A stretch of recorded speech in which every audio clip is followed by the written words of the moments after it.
Well, we are 10 minutes away from kick-off. The England fans in the two tiers away, 2 hour right behind the goal, or just to one side of the goal. The usual flags are out there. They say it's the small clubs, and yes, Swindon and Birmingham are there, but Aston Villa are there as well.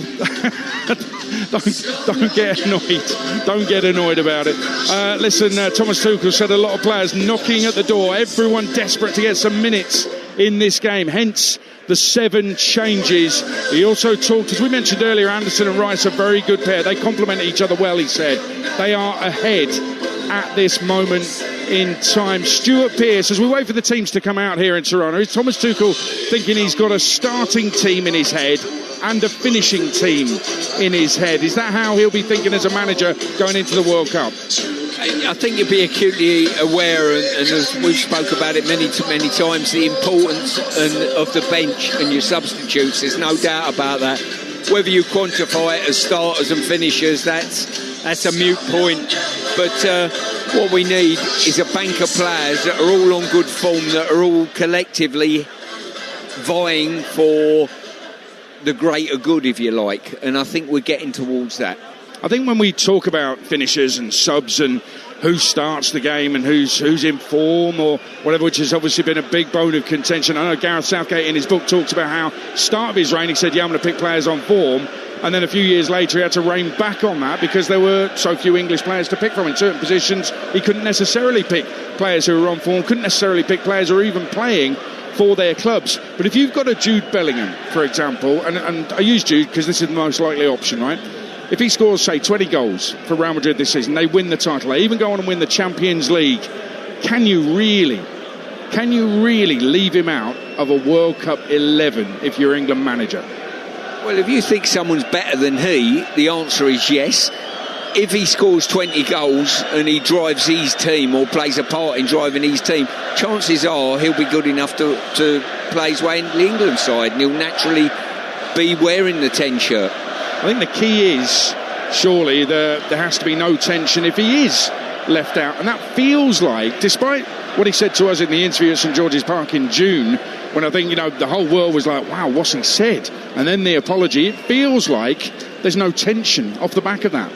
No, I don't think there is. And I think Tuchel's felt reasonably lucky in the fact of the first squad of the season he wasn't fit, so he couldn't be picked, so he could have a look at the squad without him being in and around it. The second squad, there was an injury doubt, could have come in the squad or not, and he chose not to pick him in the squad. So things have fell in his lap a little bit on a couple of the decisions he's made. Yeah, he talks about solutions a lot, doesn't he? Players are injured, players unavailable. Are there any solutions? And he seems to be finding those solutions as the teams prepare to come out, make their way out onto the lush green surface here at this compact stadium. I have to say, it promises to be a brilliant atmosphere. The top 2 in the group, and nothing to play for. We know that England have qualified as winners of the group, and we know that Albania are going to be in the playoffs, but they will want to prove a point. Albania, they'll want to be the only side to score against England in this World Cup qualifying campaign, and those 7 changes mean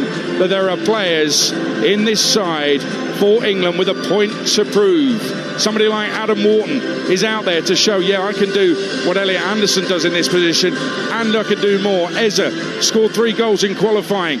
Can he do more tonight and say, I want to start games rather than being a substitute? The 2 teams are out there on the pitch behind their respective flags, and we'll have the national anthem, starting with the anthem for England, which is God Save the King.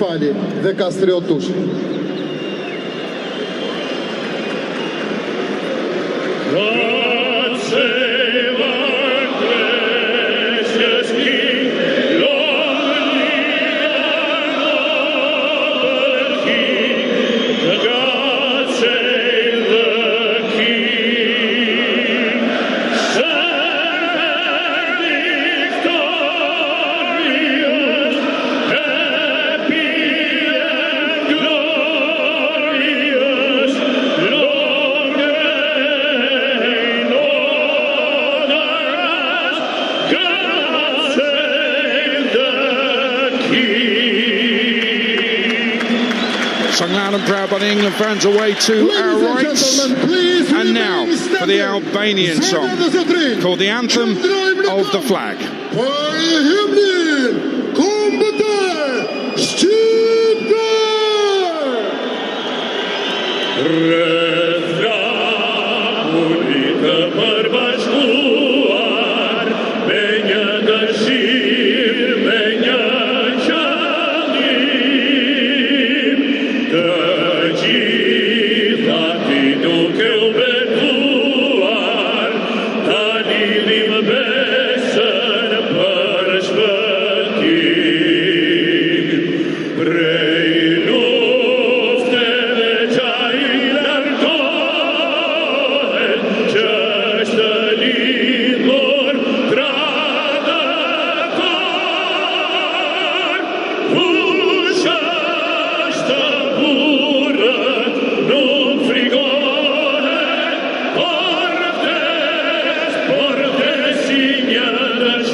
Very powerful, resounding around the stadium, the Albanian anthem of the flag. Thomas Tuchel's England win games, don't concede goals, keep that up in every game, and they'll win the World Cup.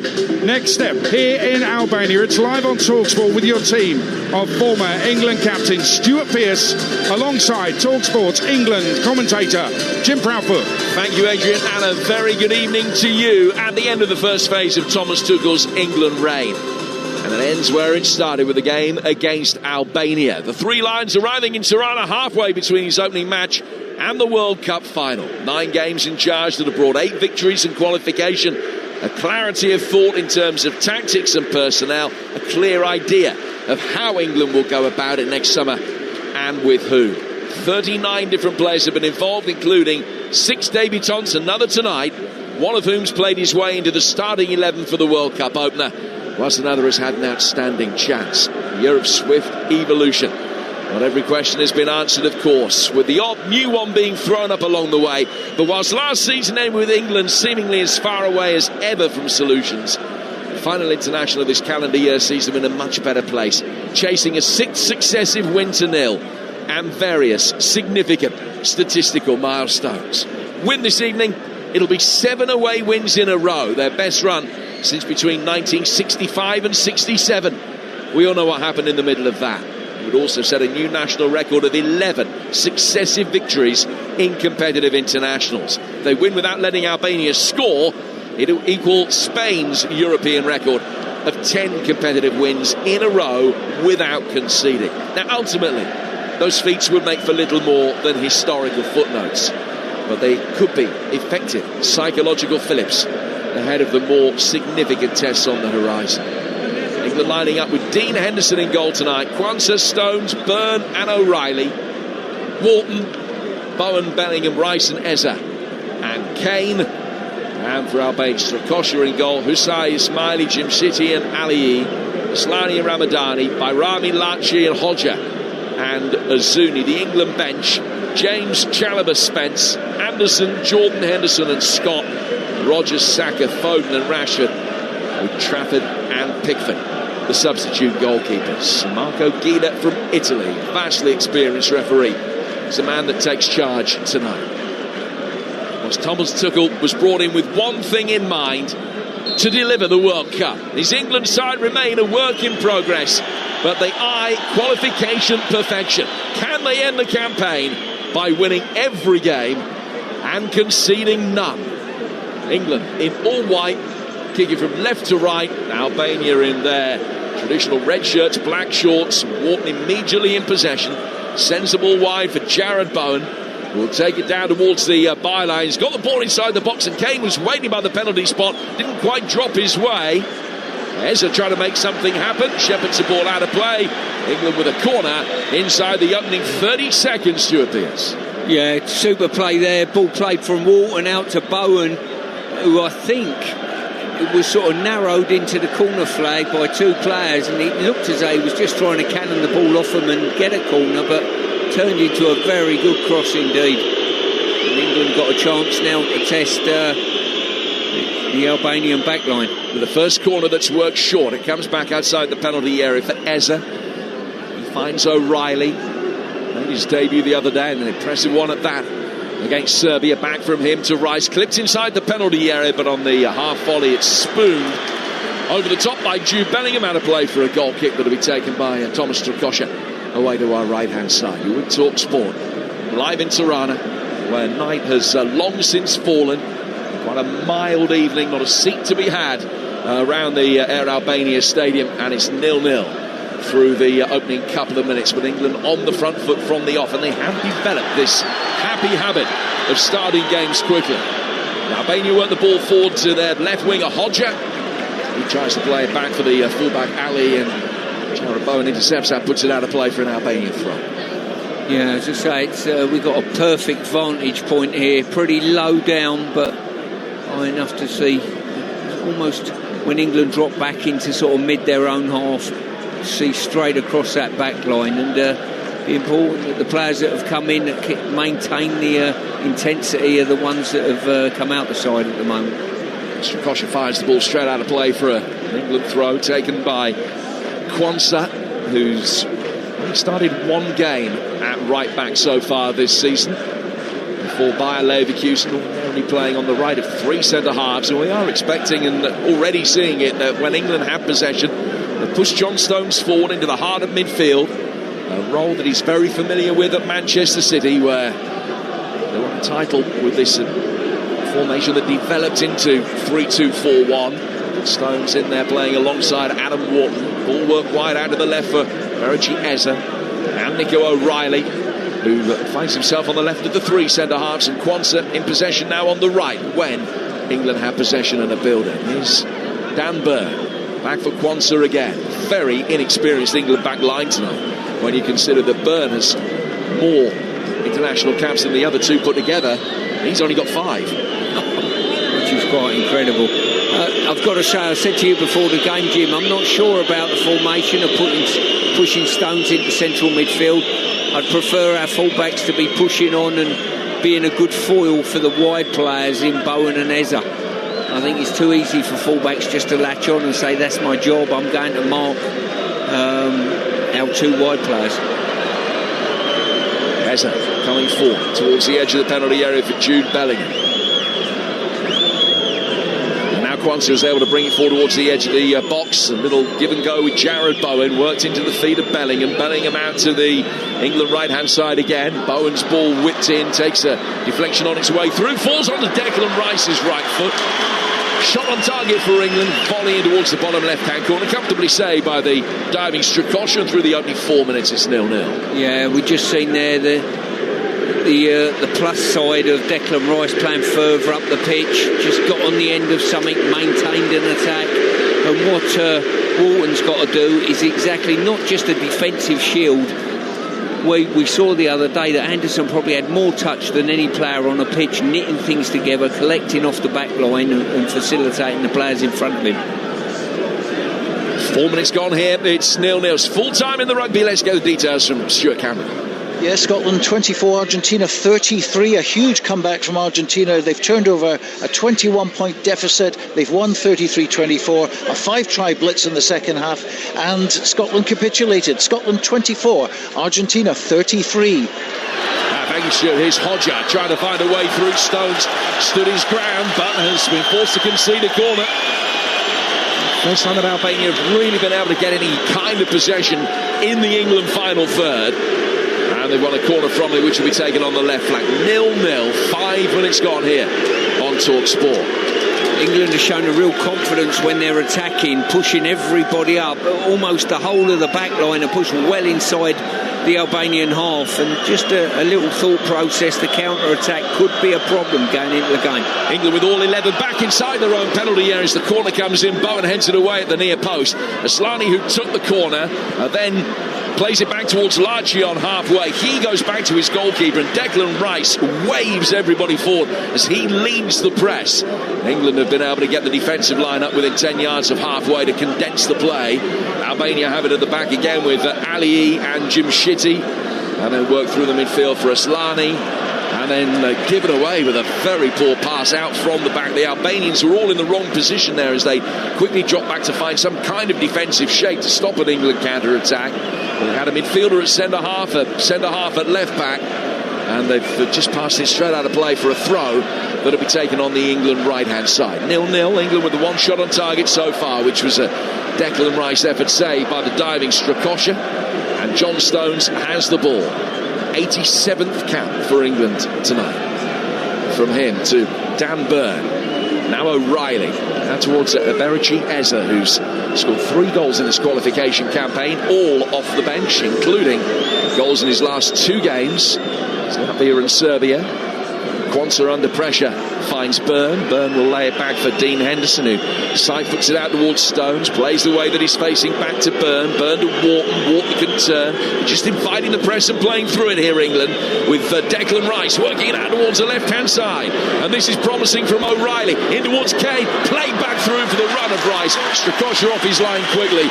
But it was a wonderful free-flowing move from England that very nearly got Declan Rice in. Yeah, it certainly was, Jim. Brilliant football, forward passing all the time, movement, and what made it work there is the likes of, we spoke about earlier about Stones going into midfield, but the like of Quansah and O'Reilly have still got to get forward when they can and make that extra double up in the wide areas. Headlines from earlier today: Ireland making it through to the playoffs. A remarkable final 10 minutes in Budapest. They trailed Hungary 2-1. They had to win that game and did so. Troy Parrott completing his hat-trick in the 6th minute of stoppage time. Hungary out. Ireland finished second in that group. Portugal won it. They stuck 9 past Armenia with Cristiano Ronaldo in the side. 3 other games taking place at the moment. Only one of them has got anything on it, really, which is the Ukraine-Iceland game. The winners of that will be in the playoffs. If it's a draw, Iceland make it through. In that same group, France, who've qualified, trail in Baku away to Azerbaijan. It's Azerbaijan 1, France 0. That, like this one, kicked off at 5 o'clock your time. England are in possession here with Dan Burn. This is 0-0 with Quansah playing it forward in towards John Stones. Stones to Bellingham, just cropping up on the right-hand side of midfield now, and showing for the return ball here from Gerald Quansah. Bellingham taking a touch and working it back inside. Stones feathers it back into his path. Quansah seen plenty of it in the early stages, and he will find Byrne, and now Nico O'Reilly can bring him forward. Not going to play as well tonight as he did on Thursday on an eye-catching debut. Now Byrne towards the edge of the centre circle, another player who has made his debut under Thomas Tuchel. 7 of them in all, including the 3 defenders today. Now Bellingham, and towards Jared Bowen. Bowen getting towards the byline. Another ball fizzed in towards the penalty spot, which is half cleared. Quansah can pick up the loose ball and find Byrne to his left, and even though he's the deepest lying of England's outfield players, he's still a good 6 or 7 yards inside Albanian territory. Played forward by him towards Stones. Bowen makes an early run, but Stones doesn't try and arrow one over the top of the fullback Ali to play him in. He's gone the other way instead to Quansah. It's not the most pedestrian build-up from England, nor is it being played at a magnificent tempo. O'Reilly trying to do something about that, just drops it short at the feet of Wharton. He plays it further out to the England left for more patient build-up. Rice finding Wharton. Stone showing for the ball in midfield. Back it goes towards Quansah. It's ultra patient from England at the moment. Yeah, it is. And the Albanians are playing very narrow and just basically saying, you know, you can't come through the middle of this. England are probing, trying to go through the middle. But what they've got to do, the 2 wide central defenders have got to keep as wide as they possibly can to enable us to switch play, get it out wide, feed it into the wide players, whoever they may be, whether it be Bellingham dropping out, and then attacking from there. So still 0-0. Here on Talksport, and back towards Byrne again. Bird brings it onto the centre spot before finding Stones. Back for Byrne. Byrne out to Nico O'Reilly. It was 2-0 to England when the two sides last met, with Lewis Skelly scoring a debut goal and Harry Kane adding the other. He's got a fantastic record in this fixture. A home hat-trick as well, and a goal in the previous game in this stadium between these two nations. 5 in 3 he scored for England against Albania. Chases a ball that's laid back for Strakosha. Forces another poor clearance. He curled it out towards Ali, who's immediately got Kwanzaa on his toes, forcing him back all the time. And then Jared Bowen tries to get in there. Ball slammed away at the left-hand side from Jim Shitty. Bounces kindly for Byrne, who can just send a header all the way back for Dean Henderson. Talk to me about John Stones playing in midfield. We were led to believe that he was going to be pushing forward alongside Adam Wharton when England were building from the back. That is the way that it has transpired in the opening 10-11 minutes or so. Yeah, it is. And I think the key to this, if John goes into that central midfield area, it gets very congested in there. We've got to build up with our three at the back, but keep the width with Kwanzaa and O'Reilly. And when either of those see space in front of them when they receive the ball, they've got to spring into it. That is the key for John Stones to drop back into the back line. Here's Rice. Trying to win a corner out on the England left, and he's managed that off the retreating Ramadani. So second England corner inside the opening 12 minutes. Don't forget, Jeff Stelling and Super Ali McCoy's back tomorrow morning on Talksport Breakfast from 6 with all the reaction to final England qualifier, to Ireland's remarkable victory in Hungary today. Former England captain Lawrence Dallaglio is going to be on the show with the boys tomorrow as well. If you fancy something different, Chris Evans' breakfast show, weekdays from 6:30 on Virgin Radio, could be your bag. That's Talksport Breakfast from 6 every morning, Monday to Friday. In comes this latest corner. Kwanzaa's there to attack it. There's some pushing and shoving going on inside the box, and a free kick has been given against one of the England players. It's Stones who's up on his feet protesting his innocence. But a free kick to Albania inside their own box. 13 minutes gone at 0-0. Yeah, as I say, England are in full control of the game. There's no doubt about that. They're just probing at the moment. A couple of decent phases of play, but not really broken down this dogged back, sort of, I would say back line, but it's the complete team really. They're making it very difficult for England. But England are doing the right things at the moment. Good rotation within the ranks. And the key is keep moving it from side to side as quick as you can. Draw players out and then spin, turn, get in behind and out wide. Albania are in the playoffs. They've never qualified for a World Cup. They played in a couple of Euros and beat Romania in Euro 2016. We saw them score a very early goal against Italy in the Euros last year, but they've never reached a World Cup. They've got more than a fighting chance of being able to do it this time around because they simply don't concede many goals. And are tidy here at home. They haven't conceded in their last 8 qualifying matches on this ground, which is a run that goes back to 2021 and a game against Poland. It just gives you an idea of how difficult it is to break through this side. England haven't conceded in the group, of course. Albania have only conceded 3, and they'll work it forward here with Azuni. Trying to play it forward towards Hodja. Hodja was caught and stayed down, and then another subsequent challenge comes in, that one on Harry Kane, and Ramadani, who's the perpetrator of it, has been booked. First player to have his name taken tonight. Yeah, Hodja there just going to ground, rolling around a little bit, saw the foul wasn't being given and got straight back up again, and then Kane was cleared out. Good decision by the referee. So Ramadani booked. Hodja's okay. He's back on his feet. Who's in a select band, who's scored an international goal for 2 different countries. Arba Hodja, who plays his club football for Dinamo Zagreb. He won 3 caps for Kosovo, in which time he scored, and he's in his 21st for Albania tonight, with 1 international goal for Albania as well, to his credit. Is Aberici Eza. The ball back towards the edge of the centre circle. From him to Stones, and now out towards Byrne. Byrne up the left-hand touchline for Nico O'Reilly. O'Reilly's distribution neat and tidy. He's played it back towards Declan Rice. And he's coming forward. He's motored to 72 caps, Declan Rice. Still only 26. You think how many he might end up on. Here's Quansah, back from him to Stones. Bellingham showing for the ball, just going into a little pocket of space on the right-hand side. England doing their best to try and draw the Albanians out of that congested central area that you touched upon, but it's not been too easy to do that so far. Bellingham trying to do it, trying to move players out of position. Kane drops deep, he's got it now. Clipping it inside the area for Bellingham's run. Bowen trying to get on the end of it, but it's cleared. And then a right-footed effort from the edge of the penalty area. Didn't go too far over the bar from Declan Rice. Yeah, as I say, the build-up was really good. The Albanians, there's a sort of a back four and then a block of six in front of them almost, but that are playing very narrow. And on that occasion, you just keep probing and probing, and all of a sudden they've gone past the front four of the Albanians, and England start to look to open them up a little bit. It's a patience game, Jim.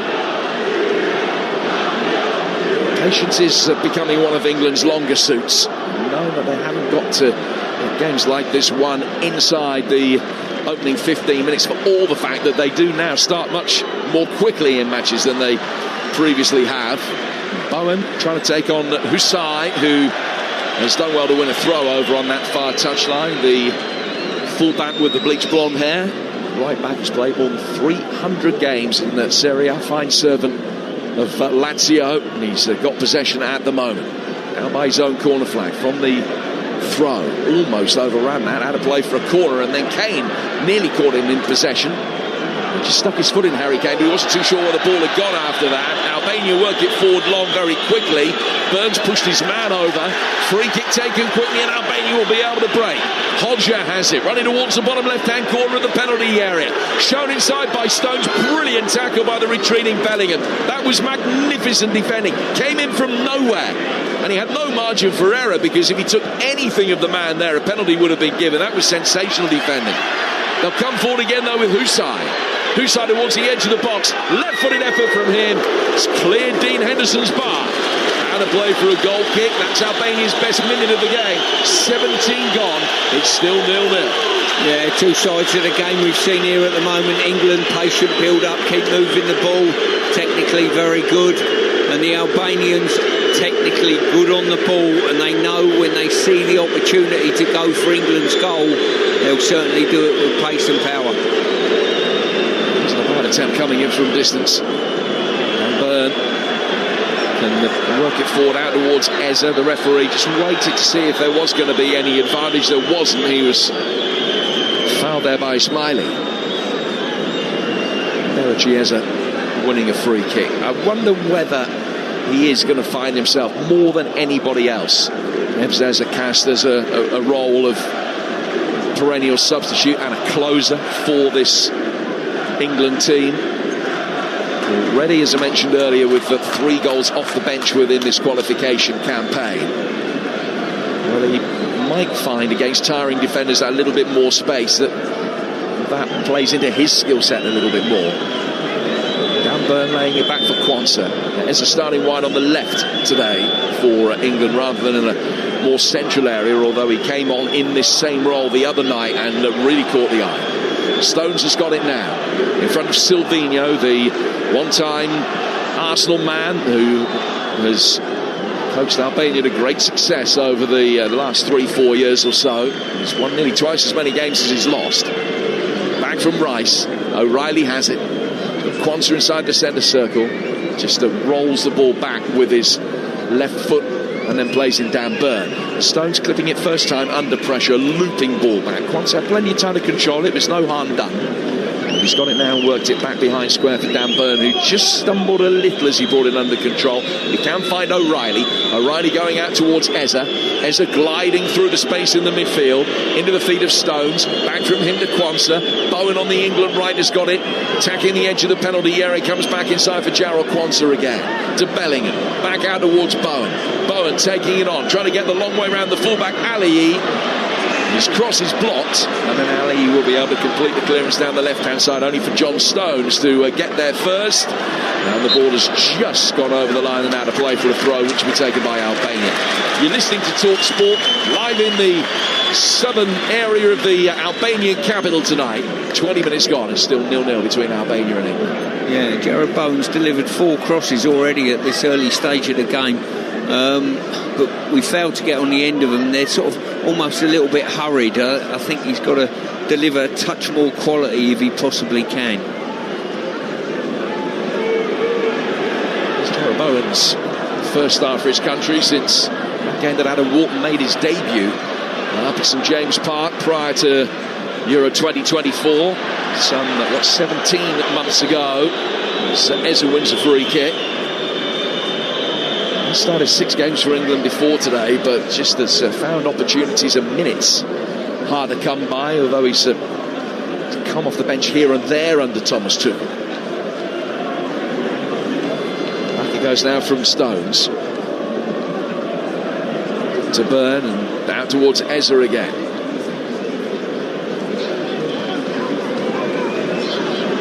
Quansah, the edge of the centre circle to Byrne. O'Reilly drops off, plays it past Barami out on the far touchline. Eze's got it. Rice making another one of his lung-busting runs forward, but he needed the ball to be played from his club teammate first time, otherwise it's going to be offside. England work it the other way, and Stones to Bellingham. His ball just went in behind Jarrod Bowen, and a promising move quickly evaporates.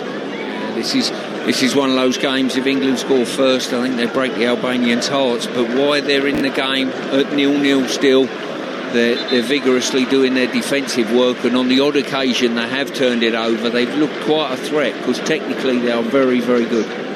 Jean-Philippe Mateta has equalised for France in that game in Baku. Azerbaijan won, France won, and that's an academic one. France have already qualified and Azerbaijan are out. Latvia lead in Serbia by a goal to nil. In the other game in this group, Bukovskis has scored that.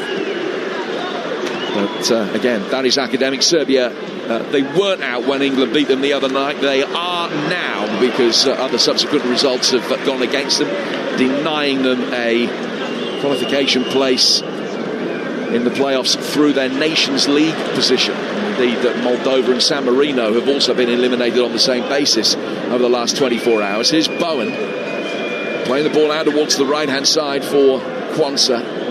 Now to Wharton. Stones has it. Stones clipping the ball to the bottom left-hand corner of the penalty area over on the far side from us. Eze going up for it, beaten by Husai. And the ball goes out of play for a throw, which has been given England's way. Assistant referee on the far touchline seemed to be in two minds throw, but it has gone England's way. Not too far adrift of the edge of the Albania box, and a chance to get the white shirts forward. O'Reilly back from him to Adam Wharton.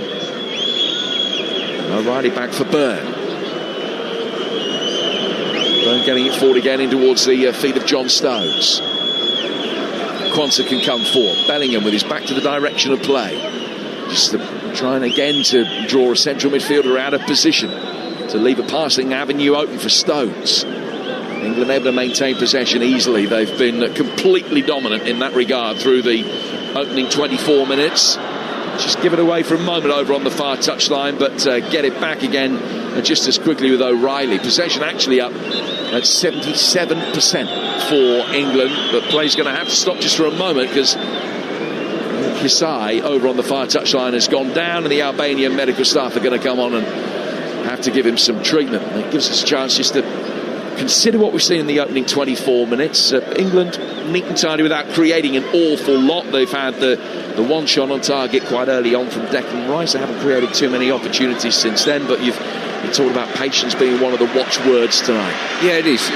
The Albanians are defending very well organised, good shape, and playing very, very narrow. The wide players are tucking in nicely. What we've managed to do is get Declan outside that press and Bellingham on occasion outside the press. So the two wide central defenders out of three have got to maintain their width as best possible, because you're going to find it very, very difficult to play through the middle of this Albanian side. Well, Albania will have to make a change. Husai's not going to be able to continue, and Ivan Valju is going to come on, the Spanish-born defender who's played more than 100 games in La Liga, and he will come on and slot in at right back. So it's the change made. 25 minutes gone. Still Albania 0, England 0. France have turned it around. Christopher Nkunku has put them ahead, although there is a VAR check, I understand, on that goal. At the moment, France leading by 2-1. But it could end up being ruled out. In fact, it has been ruled out for a handball. So 1-1 still between Azerbaijan and France. Latvia leading in Serbia. Portugal won 9-1 earlier. They've made it through after that crushing victory against Armenia, and Ireland sensationally got through by beating Hungary 3-2 to make the playoffs. England forced to concede a free kick. Jude Bellingham just leaning over Ismaili, who's the player that he fouled, offering a hand of apology and helping him back to his feet. It'll be a free kick that'll be taken about 5 yards inside their own half.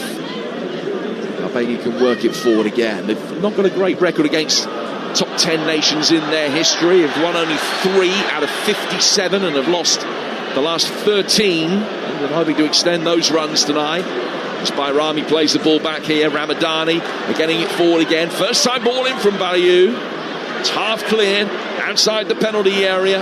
England can work it further clear towards Kane. Tries to buy the free kick. A referee says play on because Kane worked it out towards Rice as he was being fouled. And now Bowen's got it with Kwanzaa making a run to his right. It's gone the other way towards Bellingham. Kane back on his feet, sprints towards the edge of the penalty area. Bellingham can't quite find him, but he was brought down. And it's going to be a free kick to England in a central position about 12 or 13 yards outside the area. And Kane comes across to complain that no yellow card is being shown for either the foul on him or that subsequent one on Jude Bellingham. Yeah, I think it's important as well with England. On occasion they can't get through and lose the ball trying to probe, and brings the Albanians on with a quick attack.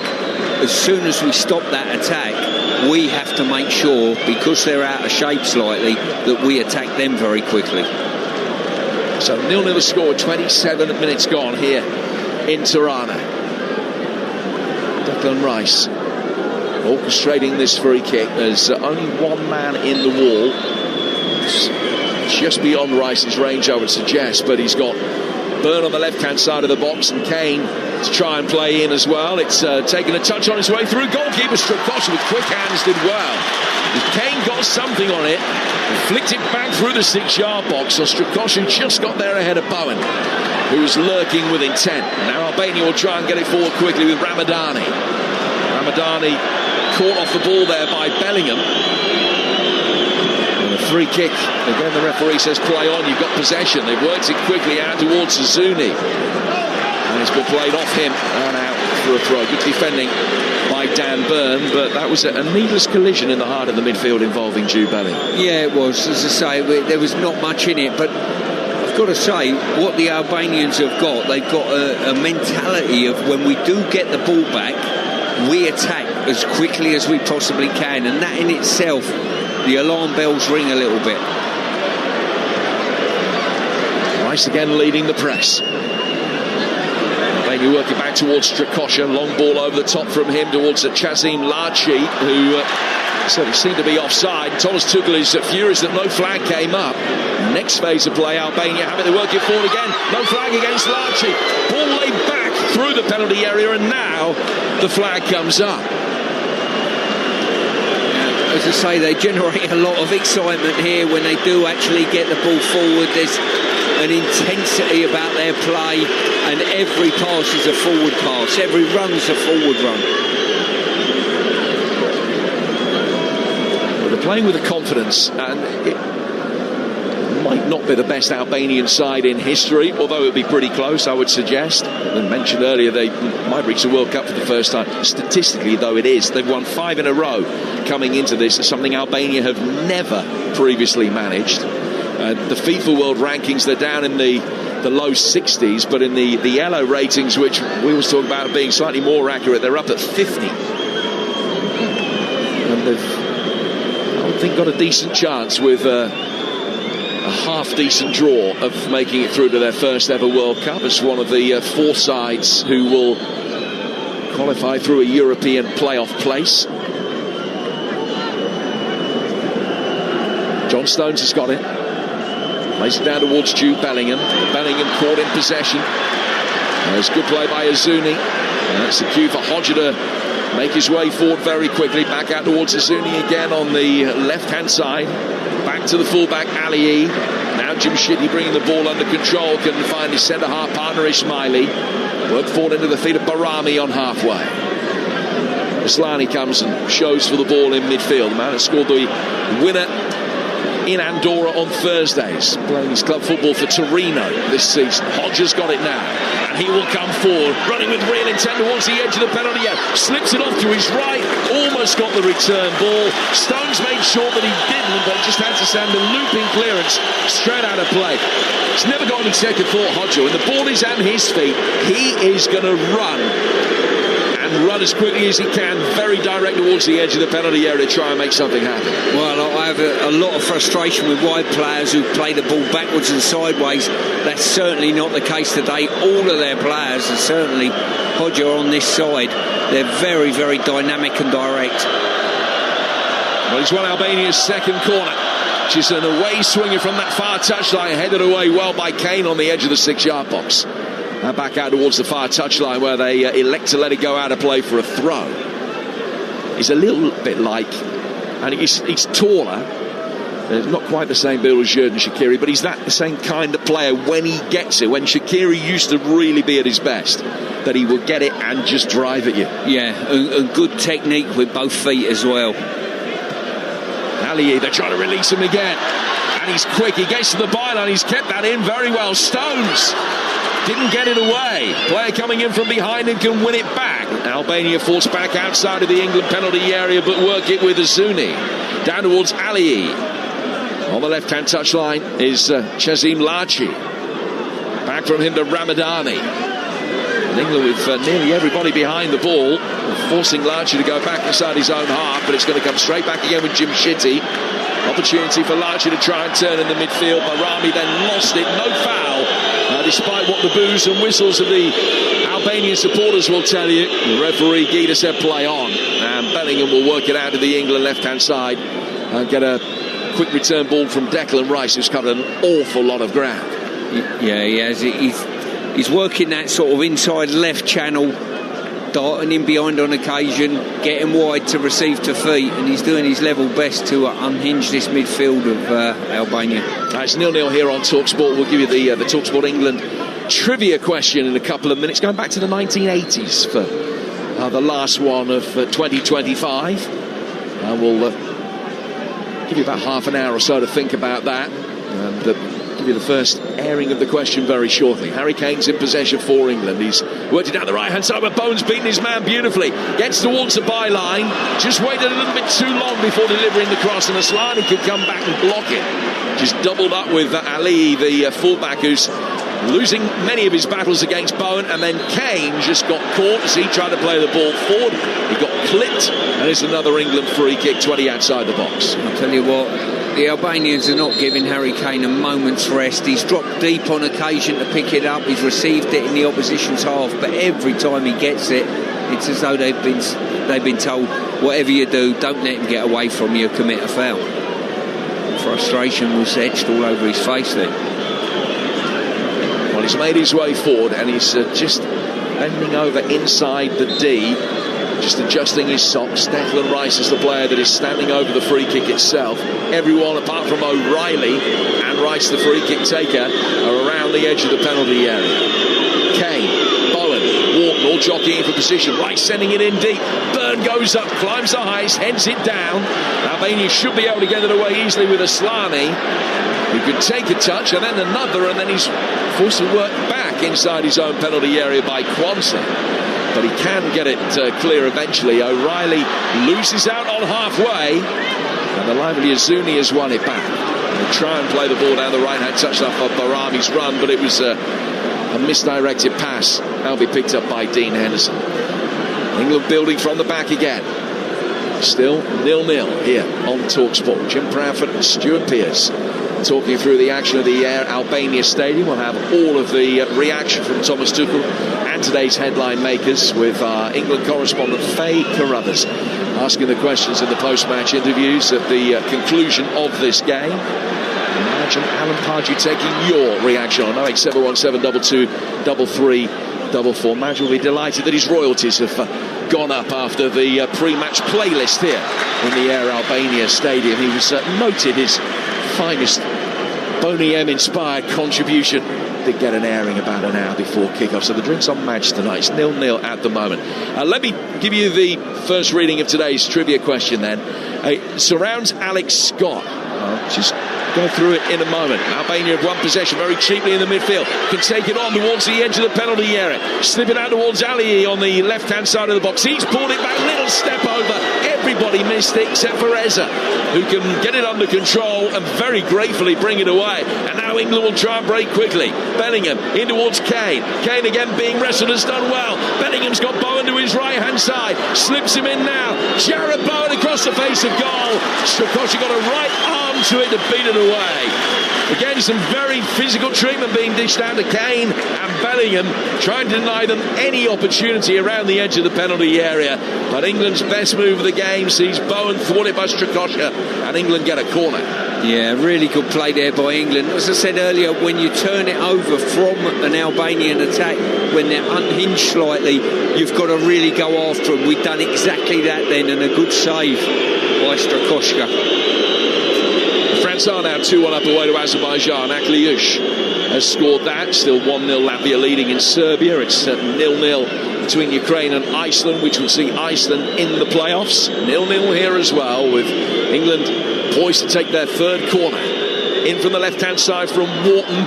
Good header comes down, and Strakosha is able to dive to his left to make the save. I think it was Quanta that got the contact, powering a header into the ground, but Strakosha can gratefully claim.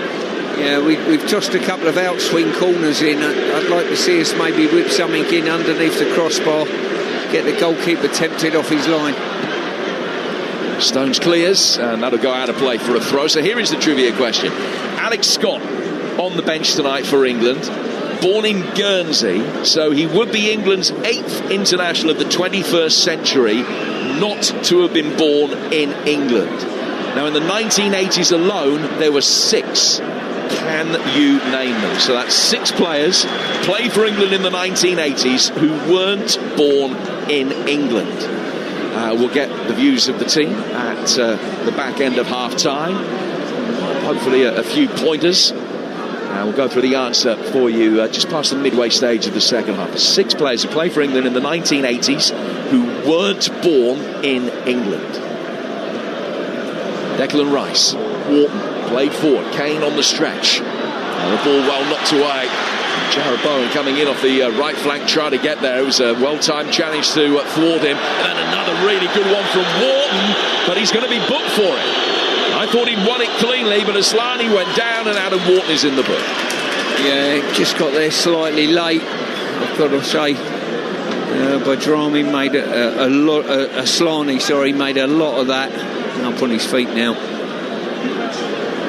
But the game's just evening out a little bit. We're waiting for that clear-cut opportunity from England. I think set plays, we've not looked a real threat, have we? Wharton's been over there taking them, and we've got some physical presence in our side. You look across our back line, I expect probably a little bit more threat from corners. Stones got the ball. Byrne behind him. England have won all 7 of the previous meetings between these two. Stewart playing in one of the ones here back in 1989. It was here, this site, not this stadium. This stadium has been built over the old demolished Jamal Stafford Stadium, and apologies for any pronunciation there. England also played at the older ground here in 2001 when, as Adrian mentioned earlier, England won 3-1. Andy Cole scored what ended up being his only international goal, and Ashley Cole made his international debut that day. The one goal that Albania scored that day is the only one they've ever scored against England, with Altin Rackley, the man that scored it. Rice has got possession for England now. In towards Stones, loop ball forward. There's a going up for it, knocked away easily by the substitute right back Value, and Albania are able to, and they ground up the right hand touchline and win a throw about 10 yards inside their own half. Coming up towards half time, Stuart, 5 to go to the break. It's going to be the gist of the half time team talk from Thomas Tuchel. What will he feel needs the greatest improvement here? I think we've got to guard against their counter-attacks. We've seen it on a few occasions. They go with real venom and speed, and we're seeing one now, Jim. And it's Hodger, and Byrne is out of position. He was the man that lost possession.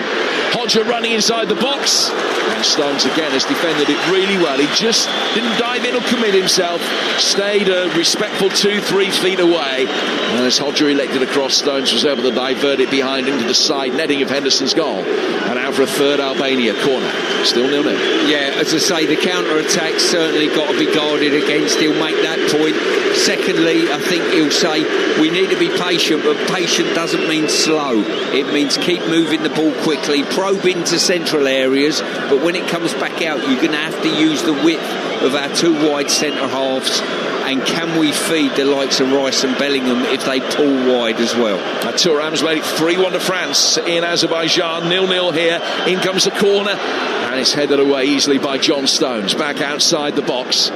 Coming back by Rami. Has exchanged passes really neatly with Ramadani. Aslani wearing 8, coming in off the left-hand touchline into the feet of the danger man Hodger, and then as it's clipped forward, it should be another corner. In fact, really well stopped by Bowen, and the ball then hits the corner flag and goes out of play for a throw, or no, his intervention came just after the ball had gone over the line, so it will be another corner. Albania's 4th, and it'll be taken on the left flank. This time Aslani walks away from it. Goes back, he will take it after all. They've got the opportunity to go short towards Larchi. Aslani puts his left arm above his head, swings it in again, headed away once more by Harry Kane. Back down towards the left-hand touchline. Aslani checks, stops the ball coming in. Kwanzaa can hook it over his own shoulder. Larchi just heads the way that he's facing back, and all the way back to Ali, who will go to Strakosha behind him, who's made one good save to deny Jared Bowen. Long ball driven forward by him, but easily chested down by Dan Byrne. Just plays between the lines for Eze. Eze to Bellingham. Bellingham coming forward inside the penalty area for Declan Rice, and Strakosha saves.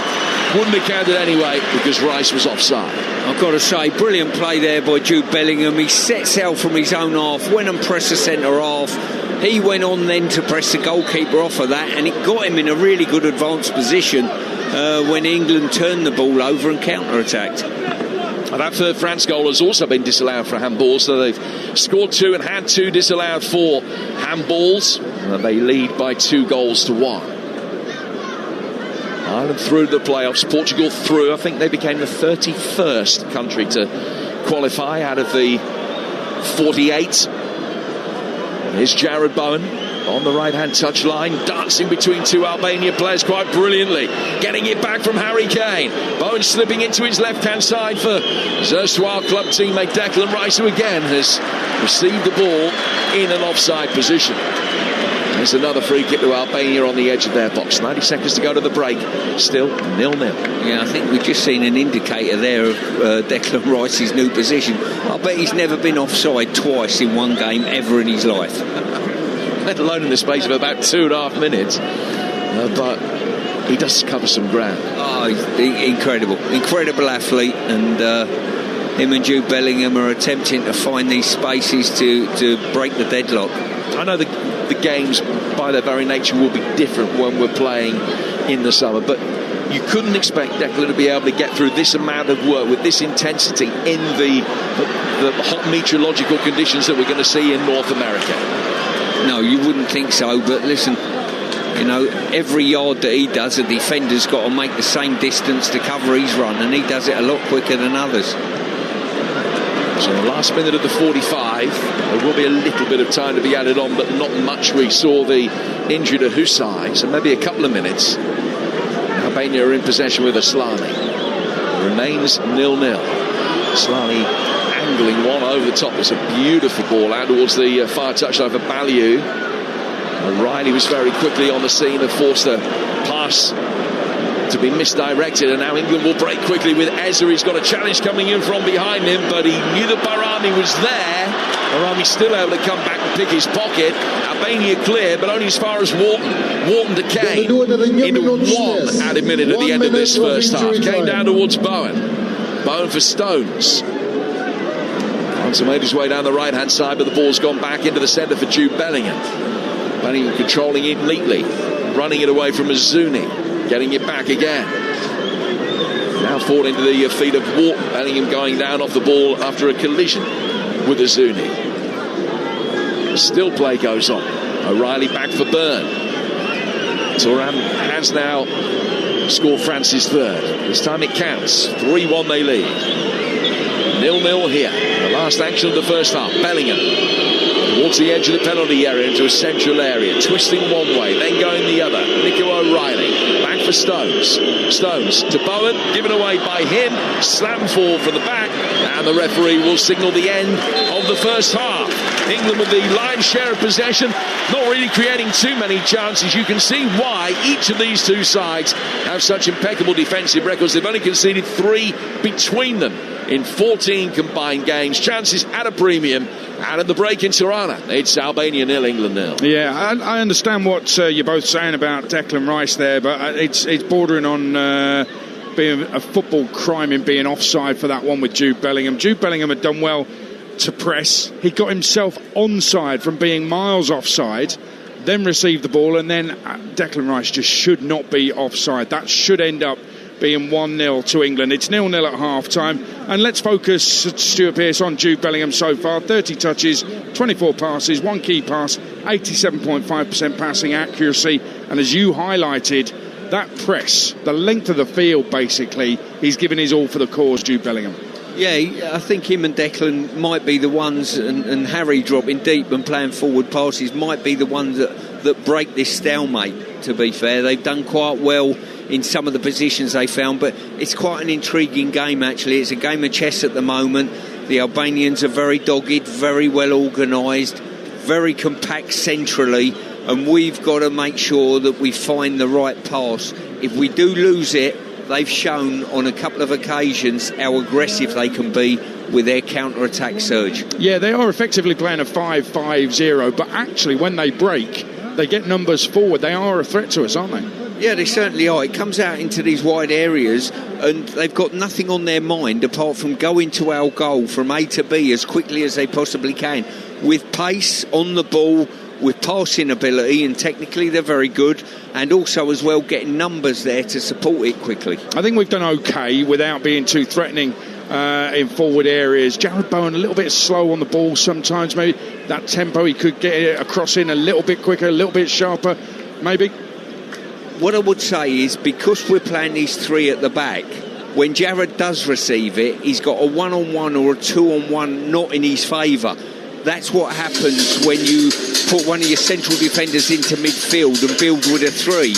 You've not got a fullback coming up to distract and leave Bowen 1-on-1. Very interesting. And what do they do about that then? Well, what they've got to do is, as I said in the commentary, the 3 central defenders, the 2 wider of the 3, have to stay as wide as they can on the build-up. So when we switch the ball or probe into midfield, get it back and then play it wide, they've got to go then, and John Stones drops into the centre-half position that he's accustomed to. What do you make of Adam Wharton in midfield so far? I think he's been steady. You know, he's got on the ball when he's had to. I'd like to see him a bit more aggressive to get on the ball. We don't want Dan Burns sitting on the ball for too long. What we want is it to go into a midfield player and that midfield player get turned. I'd like to see him do that a little bit more. But overall, I don't think it's been too bad. Would you expect to see changes at half-time? Maybe later in the second half, but at half-time, would you? No, I've quite enjoyed the game at the moment, and games like this, sometimes you've got to give credit to the opposition. I think the opposition have been very good and very dogged in what they've tried to achieve. Albania, as we know, have got the playoff place. England have won the group and are there at the World Cup. One of the Albania players, possibly Aslani, trying to swap shirts with Jude Bellingham. The Stuart Pearce verdict on that, please, at half-time? Well, every time Harry Kane or Bellingham have got the ball, because of the fear factor in the Albanian side, they've either jumped all over them or given a free kick away and stopped the attack. And you might say that's good play. It just shows the respect they've got for those 2 individuals. So they've been trying to get his shirt all first half. Indeed, they have. Half-time, they've actually asked for it politely. Can you do me a favour at half-time? Just check if the PA's working.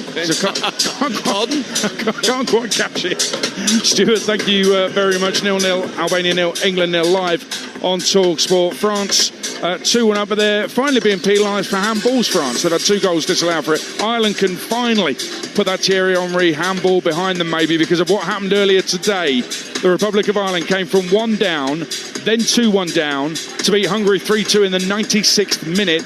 And it's all thanks to a Troy Parrott hat-trick. He's the first Ireland player ever to score a hat-trick away from home. And what a time to do it. He's from Dublin's northern inner city. He'll never have to buy another drink in the Irish capital ever again. 2 against Portugal last week, 3 today. The result means they leapfrog the Hungarians into second place in the group and will compete in the playoffs in March to qualify for the World Cup. And their manager, Jaime Hallgrimsson, looked back on this incredible result. Yeah, it was a strange game, really a strange game. We seemed to be nervous in the beginning. Struggling with their movements, defended them too late, not aggressive enough. Then we just, like we planned, we put in everything. We threw in 3 strikers in the end, and oh my God, these guys deserve what happened now. And congrats to the Irish nation to have these guys. Well, that manager was under serious pressure.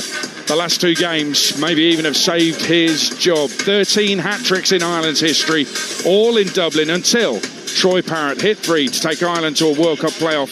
And that game was in Budapest today. Congratulations to him and to Ireland. Good luck in the playoff as well. The former Ireland winger Stephen Hunt will be on The Breakfast Show tomorrow morning alongside Jeff Stelling and Ali McCoy from 6 a.m. And ahead of the Ashes, Kevin Peterson will be a guest on The Breakfast Show on Tuesday. France, by the way, half-time 3-1 up, an own goal, their third, away to Azerbaijan. Meanwhile, the latest episode of the Talksport Daily podcast is available now as presenter Ollie Klink, former Arsenal winger Perry Groves, and South American football expert Tim Vickery take a look at the Premier League's Brazilian strikers. And the episode is available on all of the usual podcast platforms as well as the Talksport app. Here in Tirana, it's Albania 0, England 0. With multiple markets on all of the action, Zackers and odds, whatever your passion. Build your own bet on a small local derby, and there's live in-play betting if you're late to the party. Sign up is easy on all your devices. Exclusive promotions and bet-boosted prices. In the know punters are sharing this tip. Get the king of the app pack. Talksport bet, it's a hit. 18 plus, gambleaware.org. TV's biggest phenomenon, Landman, is back on Paramount Plus. Every dime you ever made, I pumped it out of the ground. In this business, you have to get your hands dirty. Embezzlement, insurance fraud, wire fraud. Because playing by the rules can get you killed. You got blow! Billy Bob Thornton. I run the company. She owns it. Demi Moore. I want success. And Sam Elliott. What's the plan here? It's about to come to a head. Landman, new season. Stream exclusively on Paramount Plus. T's and C's apply. Subscription required. 18 plus. Custom-built PCs and laptops. Just for gamers, right? No, it's for creators like me. We need performance. And designers, we need speed. Don't forget coders. We don't do off the shelf. And yeah, gamers, but everybody knows that. Whatever your needs, configure your perfect PC or laptop with PC Specialist. Powered by Windows 11. A new world of gaming. For custom-built PCs or laptops, visit pcspecialist.co.uk. There you were, prepping for the perfect date night at home. Love songs cued, cushions fluffed. There was just one thing missing. The food. But look at you now. With Deliveroo, you brought date night home in as little as 25 minutes. Their favourite pasta from the local Italian, nailed it. Or the perfect wine from your favourite supermarket, order it in. Deliveroo, now just got even better. Subject to availability, delivery times vary. See in-app geographical restrictions, service and delivery fees and terms apply. 18 plus, drink responsibly. It happens in a moment. A driver cuts across, a bump, a claim, and suddenly it's your word against theirs. That's when your Nextbase dashcam steps in. Your witness recording every detail, every second, with total clarity. Nextbase protects you. Right now, get up to £100 off Nextbase dashcams, including the amazing IQ and new Pico at nextbase.com, Halfords and other retailers. Nextbase dashcams. Protect every journey. Aldi's Super 6 fresh fruit and veg from just 69p, saving you up to a whopping 30%. British baby potatoes, large red onions and Royal Gala apples, plus pomegranate, cauliflower and large flat mushrooms. In store today. Aldi, multiple fruit and veg retailer 2025 at the FPC Fresh Awards. Products and prices may vary, subject to availability. And the 2025 Online Casino of the Year award goes to BetMGM. That's how we do it in Vegas, baby. Sign up now to BetMGM Casino. Play £10 and get 200 free spins. Why would you play anywhere else? BetMGM. If it ain't us, it ain't Vegas. Minimum £10 spent. New customers only. Wagering requirements and conditions apply. Awarded at EMEA Global Gaming Awards. 18+. Please gamble responsibly. Initiate adrenaline pumps. Kick off live on Talksport. Tuchel was brought in with one thing in mind: to deliver the World Cup. His England side remain a work in progress, but they eye qualification perfection. Can they end the campaign by winning every game and conceding none? Declan Rice working it out towards the left-hand side, and this is promising from O'Reilly in towards Kane, played back through for the run of Rice. Strakosha off his line quickly, but it was a wonderful free-flowing move from England that very nearly got Declan Rice in. Now England will try and break quickly. Bellingham in towards Kane. Kane again being wrestled, has done well. Bellingham's got Bowen to his right-hand side. Slips him in now. Jared Bowen across the face of goal. Strakosha got a right arm to it to beat it away. In from the left-hand side from Wharton. Good header comes down, and Strakosha is able to dive to his left to make the save. I think it was Quansah that got the contact, carrying a header into the ground, but Strakosha can gratefully claim. Yeah, 0-0 at half-time. The England subs out there warming up. May see some of them in the second half. There's a bunch of Albanian guys right in front of us smoking cigars. It's like a completely different world. Wouldn't have that in an English stadium. Just wouldn't be allowed. But no problem for them whatsoever. It's a problem for me, to be honest with you. I'm not happy about it. Anyway, Friday, Preston Blackburn, local derby. A Lancashire hot pot in the Championship. Talksport 2 commentary, 8 o'clock kickoff. And then the Premier League is back on Saturday, and the Talksport exclusive commentary coverage starting at 11 a.m. from Turf Moor as Burnley take on Chelsea. I'll take you around the grounds with Troy Deeney and Alan Pardew on Saturday afternoon on Talksport. Game Day Live with Sam Matchpace, Dean Ashton, Perry Groves on Talksport on Sunday. And on Monday night, we've got another live exclusive Premier League commentary as Manchester United take on Everton. Jim Proudfoot had a trivia question. I think we've done all right on this, actually. Stuart Pearce, half-time. We've got a few names for us. 6 players who played in the 80s that weren't born in England, is that right? Yeah, 6 players who played for England in the 1980s who weren't born in England. OK, Stuart Pearce, who have you got? Because you played with them. Well, we got John Barnes. Yep. Terry Butcher. You mentioned one earlier today. Tony DeRigo. Yep. So we got 3 there. I threw Gary Bailey in, and I was so convinced, but Jim tells me he didn't go there till he was 3 years old. He was born in Suffolk, but brought up in South Africa. So you're close, but unlike those guys down there, no cigar. And there's plenty of cigars down there. I threw in one of my favourite players, Cyril Regis, who I think is correct, yeah? That is correct. He was born in French Guiana. OK, so we've got how many more? So you've got Terry Butcher was born in Singapore. Cyril. You've got John Barnes was born in Jamaica. Tony DeRigo born in Australia. So you've got 2 more. So the clue I will give you, the 2 that you've got, the 2 that you haven't got, sorry, both played in the same position as each other. One of them was born in the same country as one of the ones you've already said. Oh, blimey. I'm not sure that's a clue. If I don't even understand what he just said. So one of them was born in... I've got to be really careful I don't give it away here. One of them was born in either Singapore, French Guiana, Jamaica or Australia. Got to be Jamaica or Australia. Can't be French Guiana. You're narrowing it down there. And they've got to have played in the 80s for England. OK. Yeah. So when will you give us the answer? About halfway through the second half? Yeah, something like that, depending on what's going on in the game. But yeah, between sort of 65 and 70. OK, we look forward to that. I'll keep my thinking cap on. First time England played in Albania, Stuart Pearce was in the team. In fact, Stuart Pearce went down very easily for a free kick that led to England's second goal in a 2-0 win. John Barnes and Brian Robson scored that day in Tirana. Is that an accusation that is fair, Stuart Pearce? Would you ever have gone down easy for a free kick? If it benefited the team, the answer is yes. I love your honesty. Absolutely love it.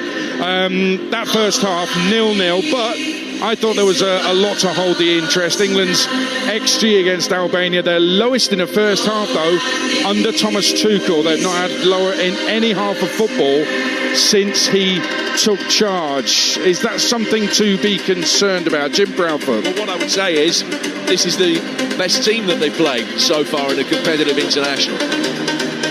By definition, Albania have finished second in the group, so they're better than Serbia. When England went to Serbia, Serbia were absolutely rotten. And Albania, this is, as we mentioned in the first half, an Albanian side that can lay claim to being the best their country have ever had. So I don't think it is unduly a cause for concern when you bear in mind Albania's creditable defensive record. They are the two best teams in the group. England have won the group. Albania have got themselves a World Cup playoff as the subs leave the field, and the Albanians and the England players are all back on the field for the second half. It's Albania 0, England 0, live in Tirana on Talksport. And here's your commentary team. Former England captain Stuart Pearce alongside Talksport's England commentator Jim Proudfoot. And there's no sign through the cigar smoke of any substitutions being made at half-time. England with Dean Henderson in goal, Kwanzaa, Stones, Byrne and O'Reilly, but Stones pushing forward to play alongside Wharton in midfield, Bowen, Bellingham, Rice and Eza, and then Kane. I'll give you the Albanian side in a moment. They also haven't made any further changes. They lost Husai to injury in the first half. England in all white, kicking from right to left.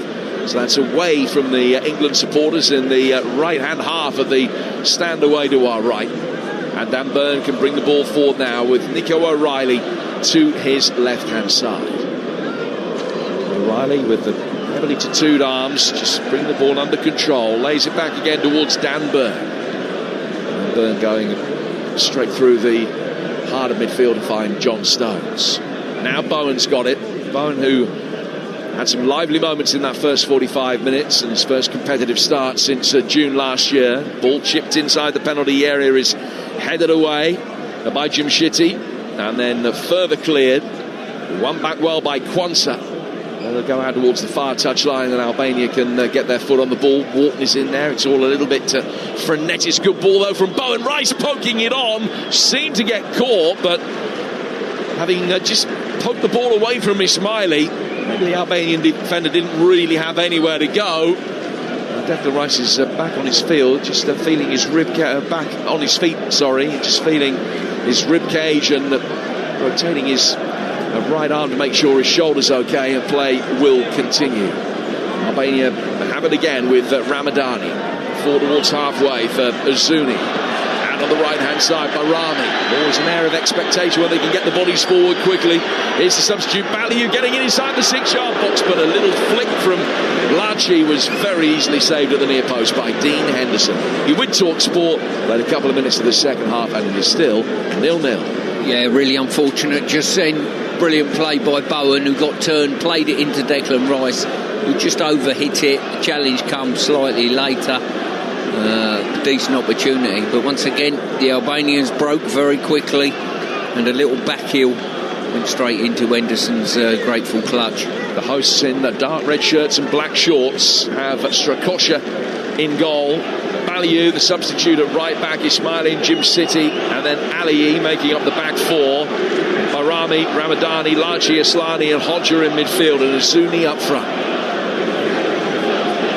Kwanzaa teams his run inside the penalty area as Bowen tries to just flick the ball back into his path. He can't do that, and then Bowen ends up deflecting a clearance out of play for an Albanian throw. Yeah, so far this half, Jim, I don't know whether you noticed, the fullbacks are playing in their sort of relative positions, pushing as high as they possibly can, and Stones and Byrne have have sat back and played almost a traditional centre-half role without Stones going into midfield, whether Tuchel's had a look at that and thought, you know what, it's not causing them as many problems as we'd have hoped. You were talking about it before the game, and you certainly felt that it was at best an experiment worth looking at, but not something that you necessarily thought was the future. It didn't excite me, to be honest with you. You do it for a reason, and if that reason isn't good enough because you're not putting the opposition under too much threat, then I think it probably suited the Albanians. They said, right, we're going to defend very narrow and let you go wide, because we stripped away our fullbacks in those wide areas and tucked them in slightly. I think it played into their hands. Sends the ball down the right-hand touchline, deflects off Eza right in front of Silvino. Now for a throw that'll be taken on the Albanian right-hand side. Albania's last home defeat came a year ago this week against Ukraine. England coming into this have won 6 in a row away from home. 11 unbeaten away from home since a defeat in the Nations League to Italy back in 2022. Albania coming in off the left flank, letting fly, and Henderson not taking any chances. It's a shot that might have been going wide, but he got his left palm to it and was able to tip it around the post.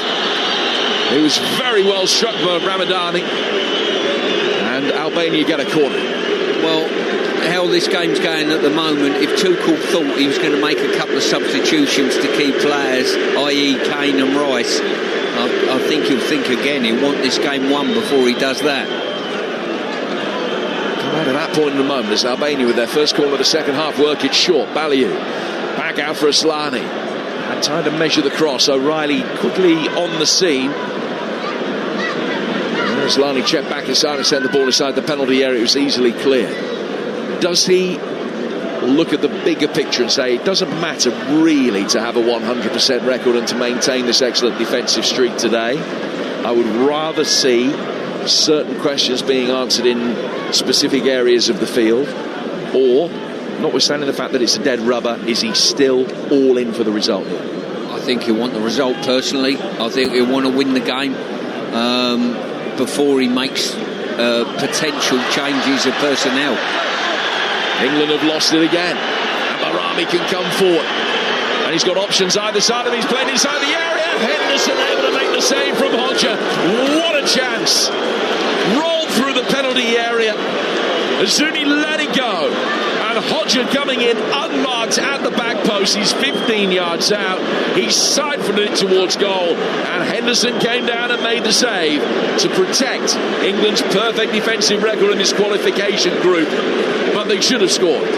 To paint the picture, it was akin to Eza's goal a couple of days ago at Wembley. The ball's come across, he's come in from the angle, and he just didn't get the ball set out wide enough to bring it into far post, and it went straight down the barrel of Henderson, that was pleased to see it into his grasp. But once again, I'd ask the question, what would Tuchel be saying to his team at half-time? Number one point is be mindful of the counter-attack, and that was probably their best option. It is their MO. It has been for a while under Silvino. Not seeing anything necessarily from the Albanians tonight that we wouldn't have anticipated. Hodger was so disappointed that he didn't take that chance. Yeah, I was really disappointed with the Albanians at Wembley, which I said to you beforehand, but I've got to say tonight I've been very impressed with them, and they'll be a real threat in the playoffs, won't they, by the looks of things? Yeah. Hodgers won a free kick here as Serbia equalising the other game in this group against Latvia with a goal from Katai. So Serbia won, Latvia won. And if Serbia win that game and Albania were to lose this one, then there'd be just a point between second and third at the end of the campaign. Serbia now mathematically out. They can't qualify for the playoffs through the Nations League safety net. Sweden have got one of those places, Romania another, Northern Ireland a third, and then it will be someone from Wales's group, either Wales or North Macedonia. Whoever finishes third in that group will get the other Nations League wildcard playoff place. Dan Burn able to bring it forward. Also in the playoffs, the likes of Italy, Albania, and now Ireland after their extraordinary come-from-behind win in Hungary earlier today. Balliu plays the ball back towards Ismaili. Ismaili not too far outside his own penalty area, rolling it into the feet of Aslani.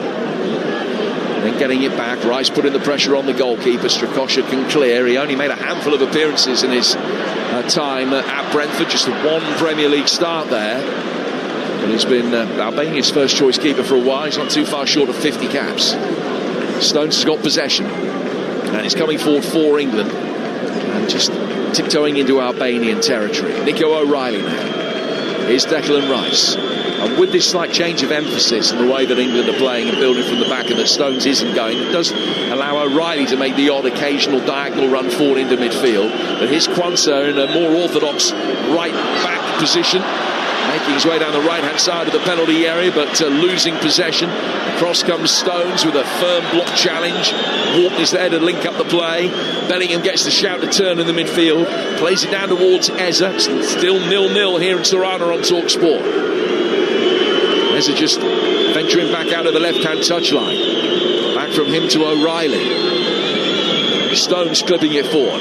Here's Eza again, controlling it on his chest. Right-footed ball clipped in. Kane was waiting, was knocked away. Comes back out for Bowen, who's forced to flick it up with his left foot and his right foot. And then the referee said that he used his hand as well. So it's a free kick to Albania inside their own box. Still 0-0. Yeah, both hands went up in the box from both sets of players. I thought there was an Albanian hand on the ball there, but Jared Bowen's body language suggested it was him that got the touch on it. And I think we're suffering a little bit by not having really out and out, certainly at the right back position with Kwanzaa, fullbacks that are happy to surge forward, get crosses in, whip it in the box. Type of individuals that would free up the likes of Eza and Bowen to give them a bit more room. England unbeaten in their last 38 World Cup qualifiers, which is a run unsurprisingly the best in continental football at the moment. It goes back to 2009. They've won 30 and drawn 8 of those 38 games. Have scored in each of their last 19 internationals since they failed to score against Slovenia in the Euros. But is that run potentially going to come to an end? 11 minutes into the second half here at the Air Albania Stadium, and it remains goalless between the top two in the group. Declan Rice down towards Nico O'Reilly. O'Reilly controlling the ball, goes back to Dan Burn. Let's work back towards John Stones in the midfield. Next Premier League action coming your way next Saturday. And game day exclusive comes from Turf Moor. Burnley against Chelsea, with the build-up starting at 11. Stewart alongside Sam Matterface for the call. Both of others presenting, and that's next Saturday here on Talksport. Ball played in here for Eza. Good save, Strakosha. Near post, got a right hand to it, tipped it away. Every Albanian appealing for an offside flag that didn't come. And Bellingham did really well to find him. Beautiful ball, curved forward. Eza judged to have been onside, took a touch, rifled it towards the near post, and Strakosha beat it away. Top quality ball there by Jude Bellingham, really was. He found Eza, who's made a little diagonal inside run. His first touch was brilliant to pull it out the air, and then I think he's trying to open his body to fade it in the far corner, and was just slightly off balance, ended up pulling it towards the near post. Wharton to take this first England corner of the second half. He's gone short for Eza, gets it back. Wharton clipping it in the outside of the boot. Bellingham trying to improvise. He just got the back of his head to it, but that was his intention. Strakosha can make the save, gets it upfield as quickly as he can, and they've got Barame isolated against O'Reilly. O'Reilly's defended him really well, and with the aid of Eza coming back, England have actually regained possession with Bellingham, who got his foot on the ball and largely fouled him. And it's a free kick to England that they wanted to take quickly, and Kane's complaining that he wasn't allowed to do so, but Bellingham is still down holding his face as he's lying on the touchline. Yeah, I think he got rattled across his chest there, Jude Bellingham. A collision between both players, no intent there at all in any way, shape or form, but for a moment there I thought England were in trouble, left one-on-one, but O'Reilly's pace got him out of trouble. And Eza covered a lot of ground pretty quickly as well. Indeed. To come back and double up. So 12 minutes into the second half here on Talksport, it remains 0-0. most significant moment of the night still lies ahead of us, you would think. Wharton to Byrne. Back for Stones. Now towards Kane. Albania with the best chance of this game. Some 4 or 5 minutes ago with Ocha. Inside the penalty area, a shot that was easily saved by Dean Henderson. Byrne. Now O'Reilly's got it. It's coming up to the point where Thomas Tuchel might be contemplating making a few changes to try and shake things up. Stones has done well to work the ball out towards Bellingham. Right-footed ball comes inside the penalty area. That one blocked. Quansah chases. But again, Albania can bring it away with Aslani. And Quansah's gone down off the ball, holding his face. I must confess to you, I didn't see what put him there. No. I'm not sure which one of the Albanian players was just sprinting away from him. And I think just the natural motion of his arms might have caught Quansah in the face. Nothing intentional, and I'm very surprised the referee's blown this up. Just let me see the replay. Just pushed him away, hasn't he? Just try to keep him away from himself. I've just been told by Declan alongside me, he's just gone down to have a word with the fourth official to say don't play too much overtime at the end of the game because we're dying a slow death of passive smoking up here. It really is ridiculous, the amount of smoke in the air. He's the longest cigar I've ever seen in my life, by the way. I think he probably started at the beginning of the qualification campaign. In comes this free kick from Declan Rice. Dan Burn going up for his hit his head, and a scooped right-footed volley from Bellingham. Goes just over the bar. Bounced twice on the top of the net. And that's as close as England have come. It stays 0-0. We played an hour. Yeah, for all the good football you can play, sometimes putting the ball in the box. Dan Burn's done really well to keep it alive, and Bellingham just falling off balance slightly, just couldn't control the effort. So what do you want to see in terms of changes? Jordan Henderson is out there warming up. Anybody specifically that you're looking at thinking, I'd like to see 20 minutes from them? I would like such and such a person to come on just to add a little bit more of an attacking dimension. Do you think the situation is such that Alex Scott should be given his debut? It's one of these. I'd want to win the game if I'm Thomas Tuchel, so I'm loath in some ways to make too many changes. If I thought I had to take the likes of Rice or Kane off the pitch, I would fully expect that Foden might come on. Now, if it's a like-for-like scenario, it's going to be Bellingham that comes off, unless Harry Kane comes off, and they work that double act between Bellingham and Foden again. They might want to look at that, Jim. Aside from that, don't see the necessity, unless you're saving the legs of Declan Rice, of bringing the likes of Jordan Henderson on, to be honest with you. You're making changes for change's sake. John Stones has just had a heavy fall. He's going to be okay. He's going to be able to continue. Last reading of the trivia question, then, before I give you the answer in about 5-6 minutes. We're talking about the 6 players that played for England in the 1980s who weren't born in England. Boys got 4 of them at half-time. England are going to be making their their first change, I beg your pardon. And Declan Rice is coming off, and Phil Foden's going to come in with us. Yeah, it'll be interesting to see what they do with that mix now in midfield, whether Bellingham's going to drop back and do the Declan Rice role and allow Foden to play further up. Bowen looks as though he's coming off for Saka as well, or Eza. Yeah, no, change of wings. Bowen's coming to play on the left. You called the first one perfectly, and Saka, who played the full 90 minutes the other night, has come on here. Jarrod Bowen has swapped flanks, so he's come out of the left. Saka's gone over to his favoured right. Bukayo Saka is on for his 48th England cap. He's scored 2 in his last 3. Stones is all right after that heavy fall, so the double change has seen Rice and Eza go off. Now they've been replaced by Foden and Saka. His first 2 changes made with just over an hour having elapsed. It's 0-0. And the dangerous Hodge will make his way forward again. And and he's almost able to slip his man in. It was an excellent run from Mazuni ahead of him, and Dan Burn just managed to get in the way. The ball cannon off the back of the big Geordie's heels and away from Mazuni, and England will be able to smuggle it further clear and end up winning a throw.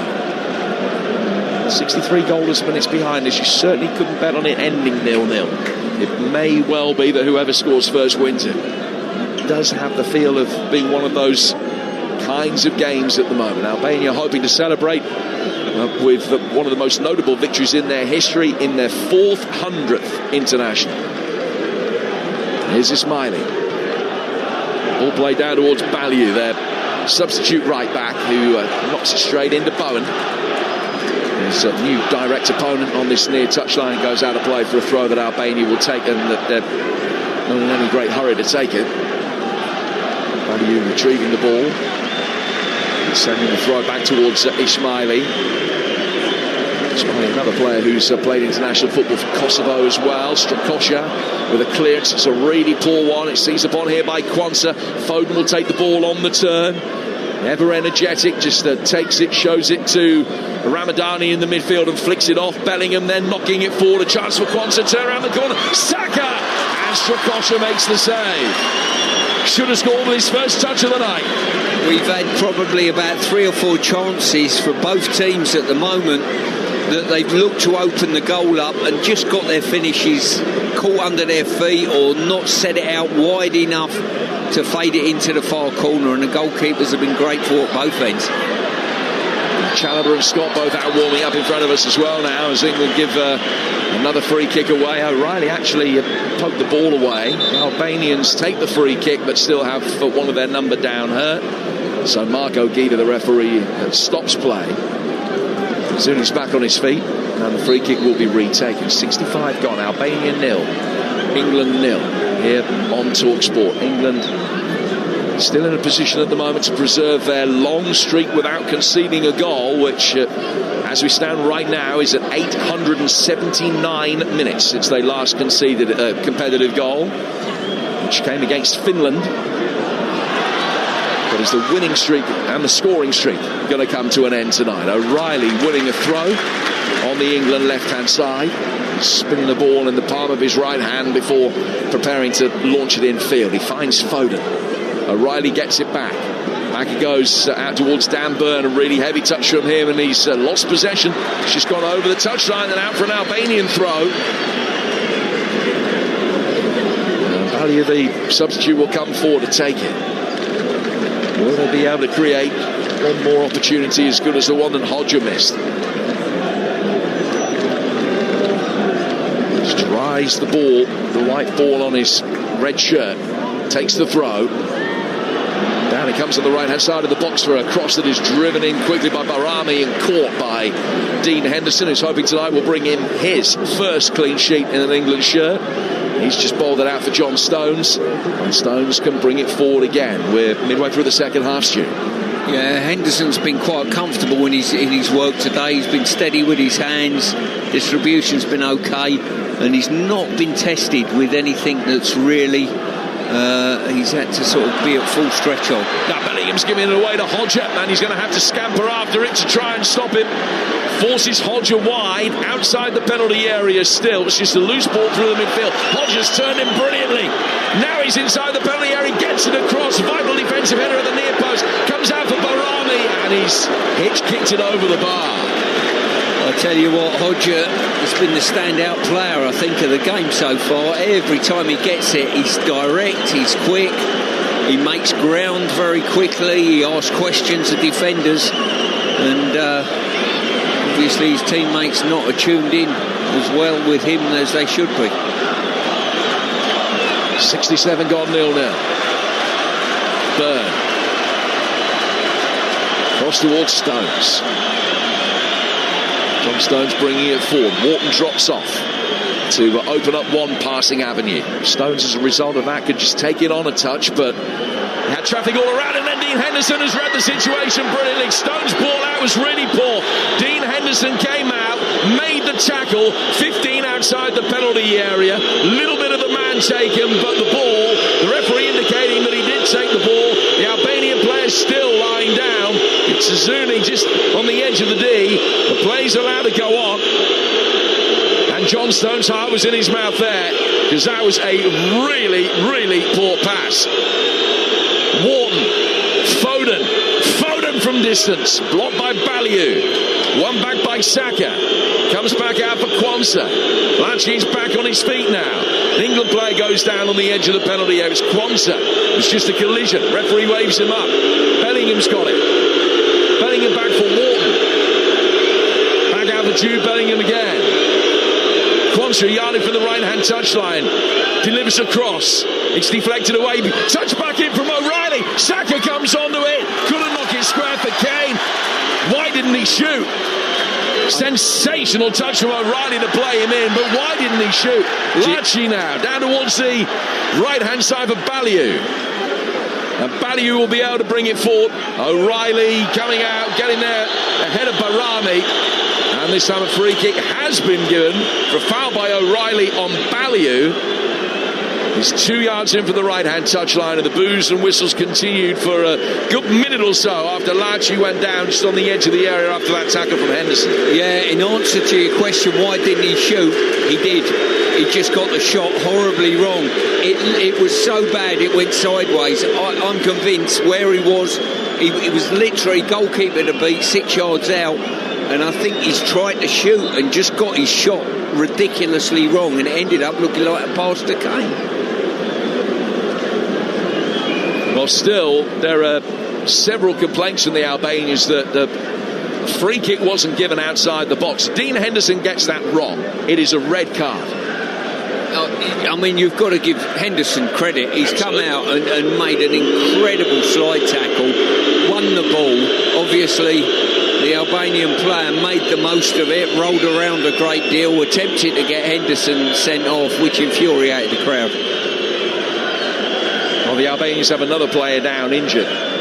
So let's mop up the trivia question for you. The 6 England internationals from the 1980s who weren't born in England.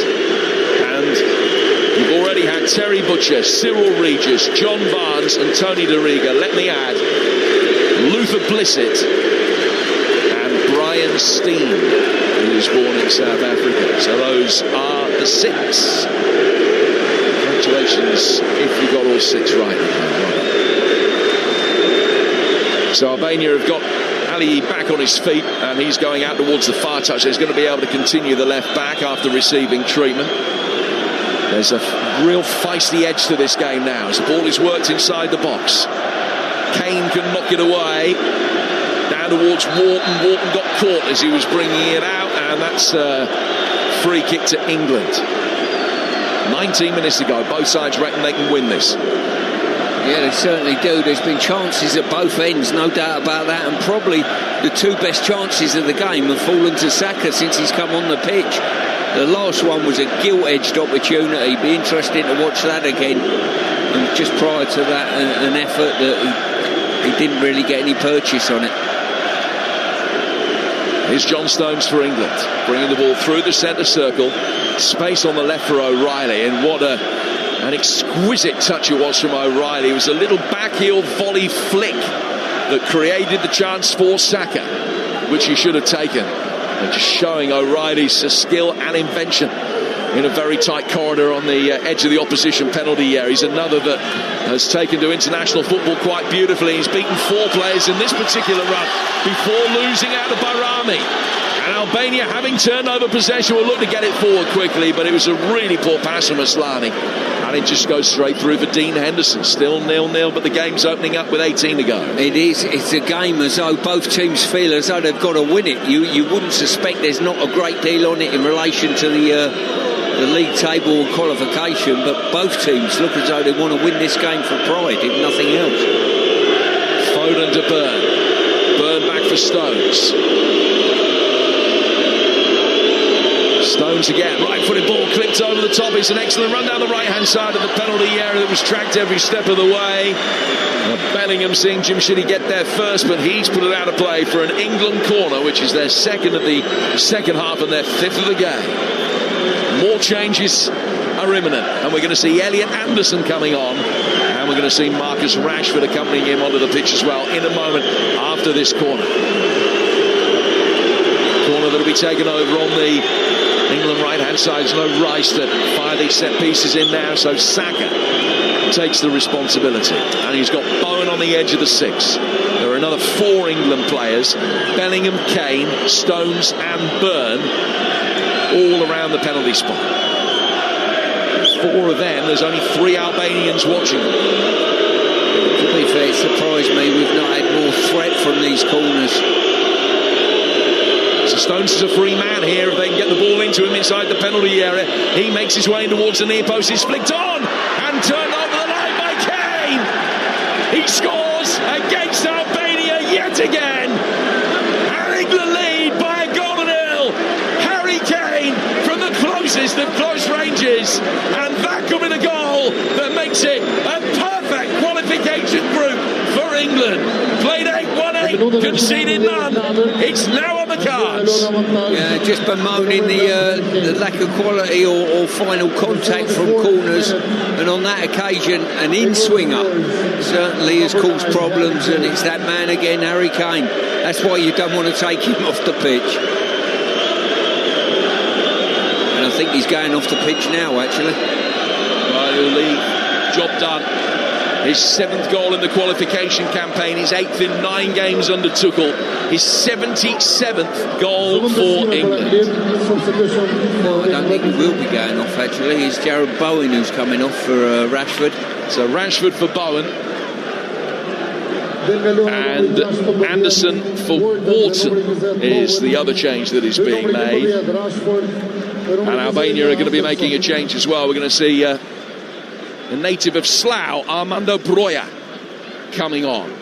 Broja, who tends to play off the wing for Albania rather than through the middle. He's coming on for Bayrami, so it looks as though it'll be the same again, and he will probably take Bayrami's position on the right flank. 15 to go, Albania 0, England 1, thanks to Harry Kane. Is there a quiz? How many Albanians were born outside Albania? So I think I've got one. Is it Armando Broja? No. Yes. So Broja is on. Always a fixture that clearly will mean a great deal for him. It's his 33rd cap for his country. He did make a handful of appearances under Thomas Tuchel at Chelsea, 5 of them in all. Playing club football for Burnley. England with Anderson very quickly involved in the action. Won it back in the midfield, then worked the ball into the feet of Kane, and now it comes back again. The attendance is a shade under 21,500, but that's a full house here at the Air Albania Stadium.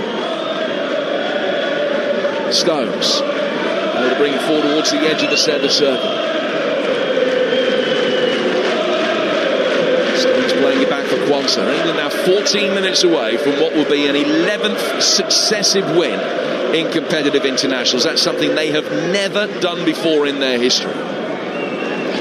Also a 10th successive win to 0 in a competitive international. That's something only one European side has ever done before, which was the Spain team 10 years ago. Rashford twisting and turning, gets the ball through the penalty area. It's bounced just in front of Saka, straight out of play for a throw. 13 to go, Stuart, and England leading courtesy of Harry Kane. Yeah, it's been that level of patience that we needed. I think it's been a good game, to be fair. Both teams have been fully at it. You can't certainly look at this game and think it's been a dead rubber. Kane in for Saka. It could be 2-0. He just couldn't quite flick it back towards Foden. It was really well cleared by Ismaili. Excellent defending on the edge of the 6-yard box. England with a little bit more potency now. What have they had here nearly 25 years ago? That was 0-0 going into the final 20 minutes, and England ended up winning it by 3 goals to 1. There's going to be another flurry of late scoring today. Saka, Foden. Now towards Kwanzaa. Nico O'Reilly darts into a central midfield area to show for the ball. Rashford's in plenty of space out on the left if England can switch it. Anderson looks up, goes for Kane instead. Kane working forward towards Foden. It's taken a deflection. Rashford will scamper after that. And can't shepherd it over the line and out of play for a corner. Again, good covering defending from Azuni. The ball is out for a throw, but it'll be taken on the England left by Nico O'Reilly. O'Reilly with the ball in his hand. Foden making a darting run, flicking it back beautifully for Kane. Kane for Stones. Stones into the feet of Anderson. Now back towards Quansah. Quansah just for a moment had the way back to goal cut out for him. But he can find Anderson. Anderson back for Dean Henderson. Dean Henderson's contribution coming out and flicking the ball away in that slide challenge from Podger is looking even more important now. 1-0 to England. Stones over on the far touchline. Taking it out towards the right-hand side. Something thrown from the crowd actually at John Stones as he went over towards that far side. It missed him. I don't think he's even realised that anything was aimed in his direction. Play with England in the midfield, just composing themselves and making sure that they dominate possession now to prevent any opportunities of an Albanian counter-attack, which has consistently been their most potent weapon through the course of the night. Saka back to Bellingham. Saka then continuing a run down the inside right channel, but the ball laid back for Anderson. Quansah nearly caught in possession. He has been by Broyes. Bellingham actually caught in possession by Armando Broja. Bellingham then stumbles and kicks out of Broja to bring him down. That'll be a yellow card. The referee had nowhere to go with that. That was cynical. And Bellingham is booked. Yeah, just give away a possession then, and Broja's not one that you want to give the ball away to. Got good pace, good strength, and leading the counter-attack. And Bellingham obviously poor challenge, pulled him down, the yellow card. Just give Albania a slight lift there. They'd gone a little bit flat after the goal, and I think we've just given them a touch of a lift. It was an interesting debate that Thomas Tuchel was having in his press conference yesterday, talking about the fact that the most important thing from an England perspective tonight is that no one gets a red card. Yeah, Bellingham's coming off now, I can assure you. Yeah. They've sprung up off the bench and called Morgan Rogers down, and he'll be the one coming off. They can't afford a red card here. Yeah, Wharton, the only other England player booked tonight, has also already come off. In comes the delivery, and Henderson can watch it over the bar. It was a good ball in from Aslani, and Jim Shitty, the big centre-half, came round the back, got his head to it, but it looped up off him. It even hit his shoulder. Henderson had to just scamper back a couple of feet, but there was never any danger that was going to drop under the bar. Goes out of play for a goal kick. England are 9 minutes away from a 10th successive win to nil in a competitive international. Yeah, Jim Shitty there just lost his footing and went to ground and couldn't get above the ball to guide it where he needed. And trying to bring the ball away again. Bellingham has gone down over on that far touch line. Throws up his hand in frustration. Trying to get his message across to the referee. But Morgan Rogers is ready, and if it's not the number 10 that comes up on the board in a few moments' time when the next ball goes out of play, I will be amazed. And Rogers for Bellingham incoming, I think, as Dan Burn on the edge of his box finds Foden. Foden down towards O'Reilly. Foden helping it forward again. Looking for Rashford, couldn't find him. Baliu giving it straight back for O'Reilly. O'Reilly to Jude Bellingham in the midfield, who had time to take a touch and look up, and sends an excellent ball out towards Jarrod Quansah. Quansah now towards Bellingham. Yeah, just when the ball received there by Quansah, you can tell he's not a natural fullback, because receiving it there, you've just got to surge on and attack. Kane, 2-0. Great ball in from Rashford. Harry Kane came to meet it, sends a header past Strakosha, and that'll be job done. They've left it late, but they've got it done. 2 goals from Harry Kane, and England are making history. 2-0. Yeah, brilliant ball in there by Rashford. Whipped in swing, just whipped it in there, left it in the far side of the 6-yard box, and you knew when the defender got under it, Harry Kane was there just to head it back where it come from to finish the game. And just point being made there on Quansah. He's just had a couple of situations where as a natural fullback would have been surging onto the ball. He's just slowed the attack down and played it too safe and sideways, but on that occasion it paid dividends. Well, Thomas Tuchel just being asked by the fourth official whether he still wants to make the change in the aftermath of the goal. I think he's answered in the affirmative. And Rodgers stands hands on hips, waiting for the signal to come on and win what will be his 12th cap. And in fact, that change is going to be made. So, Rodgers for Bellingham. Bellingham's head just drops a little as he makes his way off. What have you made of his performance over 83 minutes tonight? Yeah, I think he's been pretty steady. It's been tough for him. Obviously, the Albanians have dropped back into a very deep press, and there's not been a lot of room for him, but he certainly played his part in this victory, and it's been a hard-fought victory here today, but I think they've done well enough, and some good seeds have been sown again. Albania making a change as well. Laci coming off, and Adrian Pajaziti, the one-time Fulham player, is going to come on to replace him for just his 5th international appearance. So it's a straight swap in midfield. 5 to go. Albania 0, England 2, with Kane scoring on 74 and 82. And to take his record now to 25 goals in 22 career World Cup qualifiers. And England can turn in the midfield, and Rodgers with the fresh legs is going to be able to drive here at Ramadani. Ball played out towards Bukayo Saka. Foden. Rashford in space on the England left. O'Reilly picking up the ball in the midfield, goes back for Dan Burn. Now forward for Anderson. Anderson to Rodgers. Rodgers, Foden taking a touch. Didn't hit it first time. Maybe he should have done. He's brought it back for Marcus Rashford. Rashford's inside the penalty area. Foden is there with him. Goes back for Nico O'Reilly. O'Reilly behind square for Anderson. Anderson, it's all very congested ahead of him, and he hit a brisk ball forward towards Saka. That's gone out of play. It was another excellent England move, and Foden will be frustrated that he didn't pull the trigger. Well, some super play there. Anderson's ball through the lines into Rodgers. Rodgers got turned. The ball's arrived at Foden's feet. He's got to take that first time. I'm going to say it, and I said it at Wembley the other day. That's probably why you don't score as many goals as you should be scoring. You've got to know you've got to take that first time, albeit on his weaker form. Yeah, if he doesn't score tonight, it will be 20 without a goal for England for Phil Foden since he netted against Scotland back in September 2023. As Kane makes his way forward here, as Strakosha can clear. A big goal in Warsaw. Ukraine have thrown themselves a lifeline. They lead Iceland 1-0. Zubkov 7 minutes from time, and that will put Ukraine in the playoffs if they hold on. If Iceland can equalise, they will go through to the playoffs from Group D at Ukraine's expense. But at the moment, Ukraine lead by a goal to nil, and they will finish 3 points ahead of Iceland in second spot and take one of the playoff positions, so they could be one of the potential opponents of Albania. They're already in the playoffs with a game to spare as they look for their first ever World Cup.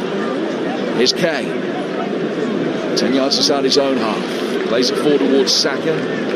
Could have had a couple of goals tonight. Dan Burn bringing the ball forward, gets to halfway, into the feet of Foden. Foden to Stones. Stones now to Elliot Anderson in the midfield. Anderson wearing 21. Getting forward again for Foden.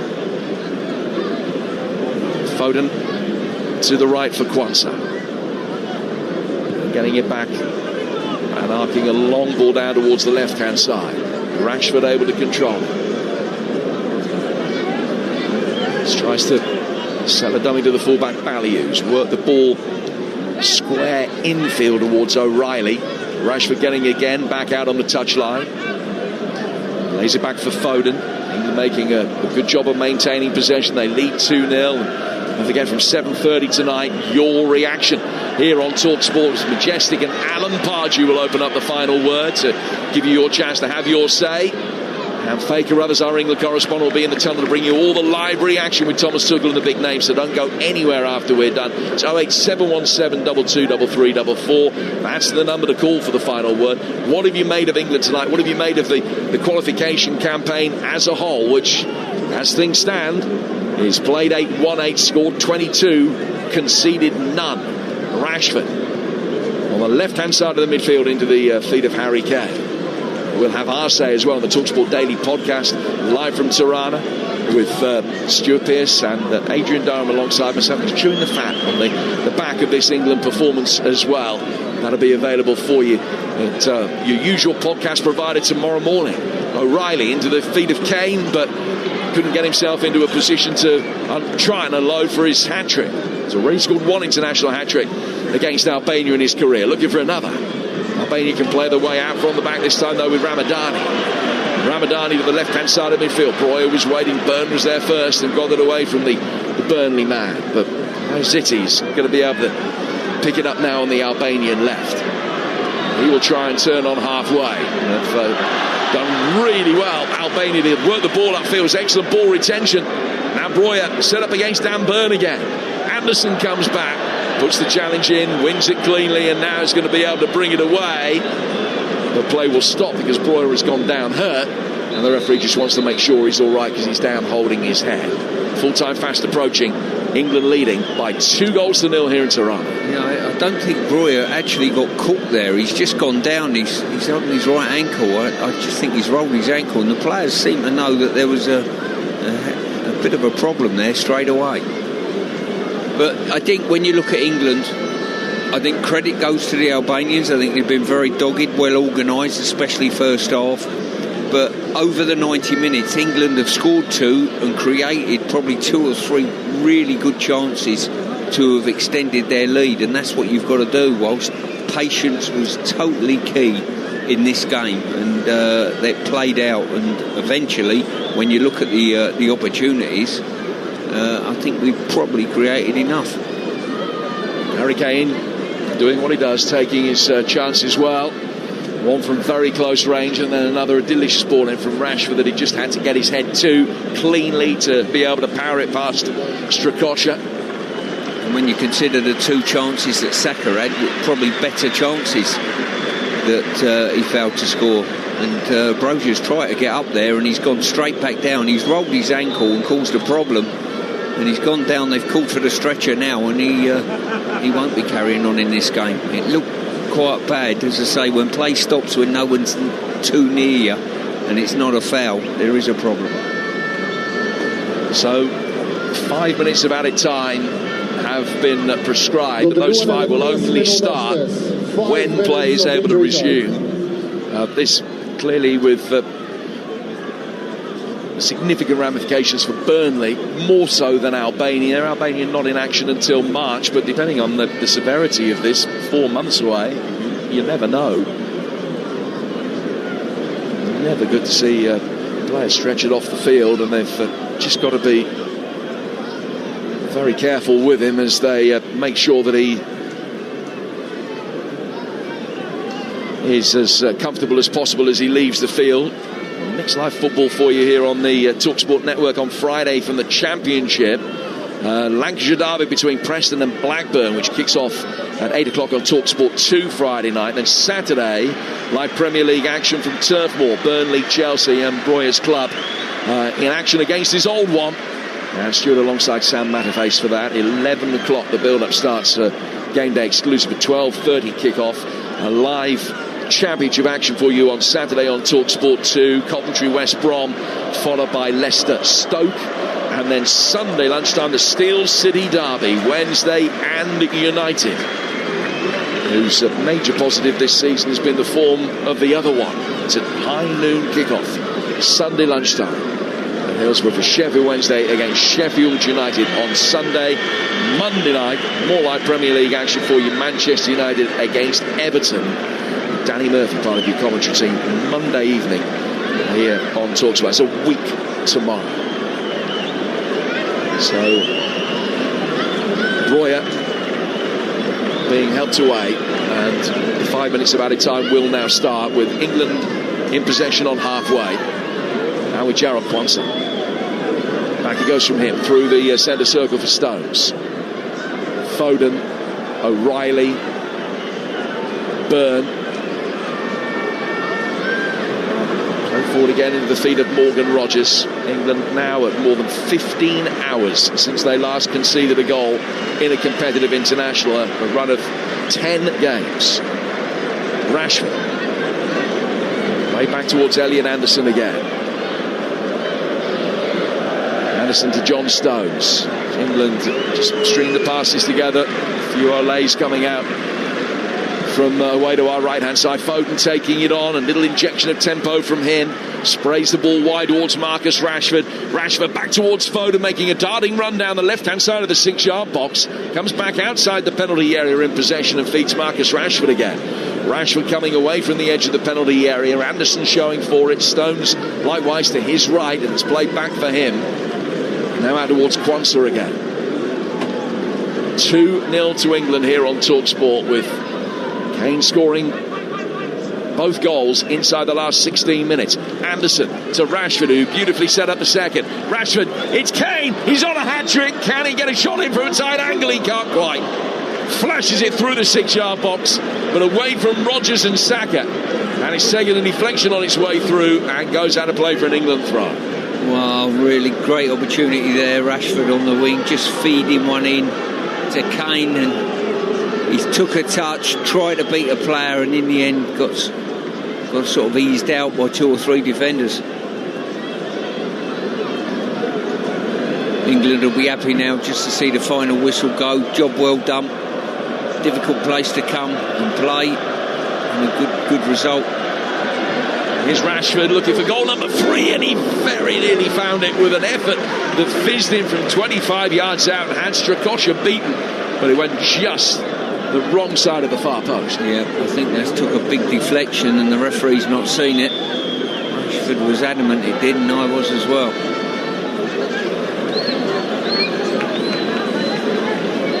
So Thomas Strakosha spots the ball down. Albania's looking visibly deflated now, and what a different story this might have been. Hodger missing a great opportunity to fire them into the lead inside the opening 15 minutes of this second half. That would have been 1-0, and you just never know how things might have transpired from there. England survived that. They survived a defensive error with a miss-hit back pass that Dean Henderson came out and salvaged the situation. And then Harry Kane did what he does with 2 late goals to set up the victory. Serbia have beaten Latvia in the other game in this group. Ukraine have scored a second against Iceland, so they're going to be going through the playoffs. Here's O'Reilly. Back from him to Anderson. Into the feet of Rodgers. Behind him is Kwanzaa. Ahead of him is Foden. Foden can receive the ball and turn and drive forward, but he couldn't slip it off to Kane in time, and Albania will be able to get it away.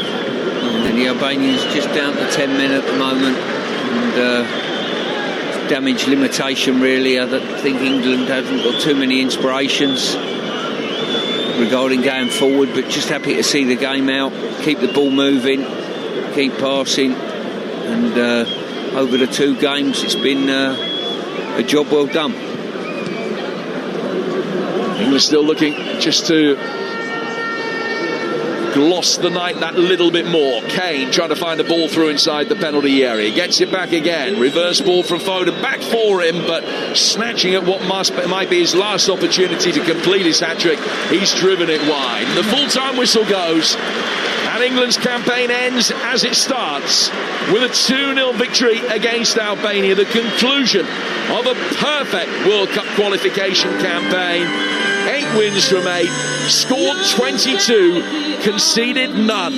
Only 1 European nation's ever won 10 consecutive competitive matches without conceding before. That was the great Spain side between 2014 and 2016. England have emulated that now and have won an 11th straight competitive international for the first time in their history. They're only historical footnotes to an excellent campaign, but they show that everything is rapidly moving in the right direction ahead of the business when it matters next summer. 2025 has been superb for England. Bring on 2026. Albania 0, England 2. 2026, a World Cup year. Are England actually going to win it? That's the big question. There's not a lot of evidence tonight here in Tirana that they'll go on and win it, but it's a qualifier for a team that's already won the group and got to the World Cup. Jude Bellingham subbed off, and we'll talk about that very shortly, but he was having pictures taken of him with some of the Albania staff on the touchline. Swap shirts as well. He's currently got an Albania shirt on. He's going around shaking hands with the opponents in the middle of the pitch. As some of the England players, having consoled opponents, go over to the England fans away to our right, who are holding aloft their George Cross flags. Harry Kane leading the players over. Bukayo Saka with him at the front of that queue, followed by Foden and the rest. As England make it a perfect qualifying campaign. You can't really ask for much more, but what we were looking for from tonight was some evidence that, yeah, even with players out, 7 changes, they can still turn it on, they can still play. There's backup in positions, there's more than one player for every position. Not necessarily sure that we got that. There were some good signs and there were some interesting things that probably need discussing and debating. But in all, it's a win, it's a clean sheet, and England are heading to the World Cup. And overall, when you look at it, Stuart Pearce, as the England players go over to the fans, and the cheers you can hear are the England fans saluting those players who have given them a perfect qualifying campaign. And overall, you can't complain. When you look at the table and how brilliant that table looks from an England point of view, 22 goals scored, none conceded, 8 wins out of 8. Regardless of how poor you might think the rest of the teams are in the group, you can't really complain, can you? No, you can't. As I say, tonight was a tough test. I've got to say the Albanians very well organised, and England eventually scored 2 goals. They could have had another 2 very good opportunities, and the whole qualification campaign's been pretty good. A lot of bright sparks. I think we, as commentators and supporters, are looking at a team and thinking, we've got a solidity about what we do. We've got players playing in their correct positions, and we've got competition for places. And I'm looking forward to the next 2 games in March. How lucky are we to have Harry Kane? One of the best in the world, my friend. You know, he knows where the goal is. You know, and, well, listen, when his career comes to a close, if we haven't got any successors, we're going to be certainly knowing how good he is at that stage. But his goal ratio to games, his game intelligence, his teamwork, his professionalism, you name it, you can't overcook how good he is to this group of players. So important. He's already been grabbed by one of the England media team. He will be in demand, Harry Kane. Both goals in this 2-0 win for England here in Tirana against Albania tonight. 7 goals in qualifying for the captain. And people have questioned maybe whether he should be captain. I can tell you there's a story in his former manager, Gareth Southgate's book, about how they went to an army training camp and did all that sheep dip stuff and got very muddy and went through their paces, put through their paces by generals and majors, etc. And Harry Kane was singled out by some of the British Army leaders as somebody who had leadership qualities. So if you're going to argue with those guys, then please feel free. But they said it. He's a captain and he's led England to victory tonight. I thought you were going to say he was singled out as one of those that needed a good sheep dip. We all need a good sheep dip. I thought there were some positives in there. We'll get into some detail about it very shortly, but Jude Bellingham must be talked about as well. I thought he was excellent. I thought he was one of our better players, but he's fouled Armando Broja, who, listen, he's no threat, Armando Broja. He's gone a couple of years without a Premier League goal. You know, this is somebody who really shouldn't be seen as any kind of threat to England. You shouldn't be getting booked for fouling Armando Broja, with no disrespect to him. But Jude Bellingham was booked and then had to be taken off, and he wasn't happy to be taken off. Had a close look at Jude Bellingham coming off the field, and yes, there was a handshake with Thomas Tuchel, but there wasn't a lot of eye contact. I want to get straight to the bench to talk to some of the players who were sitting there. So I'm not necessarily sure that there was a problem there, but he didn't want to come off. It's a good thing, but it's his own fault that he had to come off, isn't it? Well, it is, because as soon as that booking was put in place, and when you consider not just the booking in place, the fact we couldn't afford to lose a player to come off, straight away the bench went and told Morgan Rogers, get warmed up, you're coming straight on. Sensible management, and just one of those things. But you know full well both Kane and Bellingham were were given special treatment, I think, on occasion when they're in possession of the ball and roughed up a touch. So it was probably a wise move to do what we did. Craig Hoper, we spoke to before the game from the Daily Mail, tweeted Jude Bellingham not happy in the moments before coming off, which was clearly a sensible response to his earlier yellow card. Arms outstretched, he seemed to be suggesting to Tuchel that he should stay on. It's been observed. I think we're reading too much into it now. I think, you know, there's been a lot written about Jude Bellingham leading into this game and the previous get-togethers last month, the month before. I think it's all been dealt with particularly well. Let's look at the positives. The team done particularly well. He come back and played his part in the team today, and we look forward to marching onwards. Yeah, and the World Cup as well. Listen, that will no doubt be talked about on the next show, which is 6:30. Madge and Pards will be coming your... Sorry, 7:30. Madge and Pards will be coming your way. 03717223344. So that's in around about half an hour. Here in Albania, we'll get a reaction from the England camp with our England correspondent, Faker Others, as well. And there's plenty to talk about from England's perfect qualifying campaign that wasn't quite perfect tonight, live on Talksport.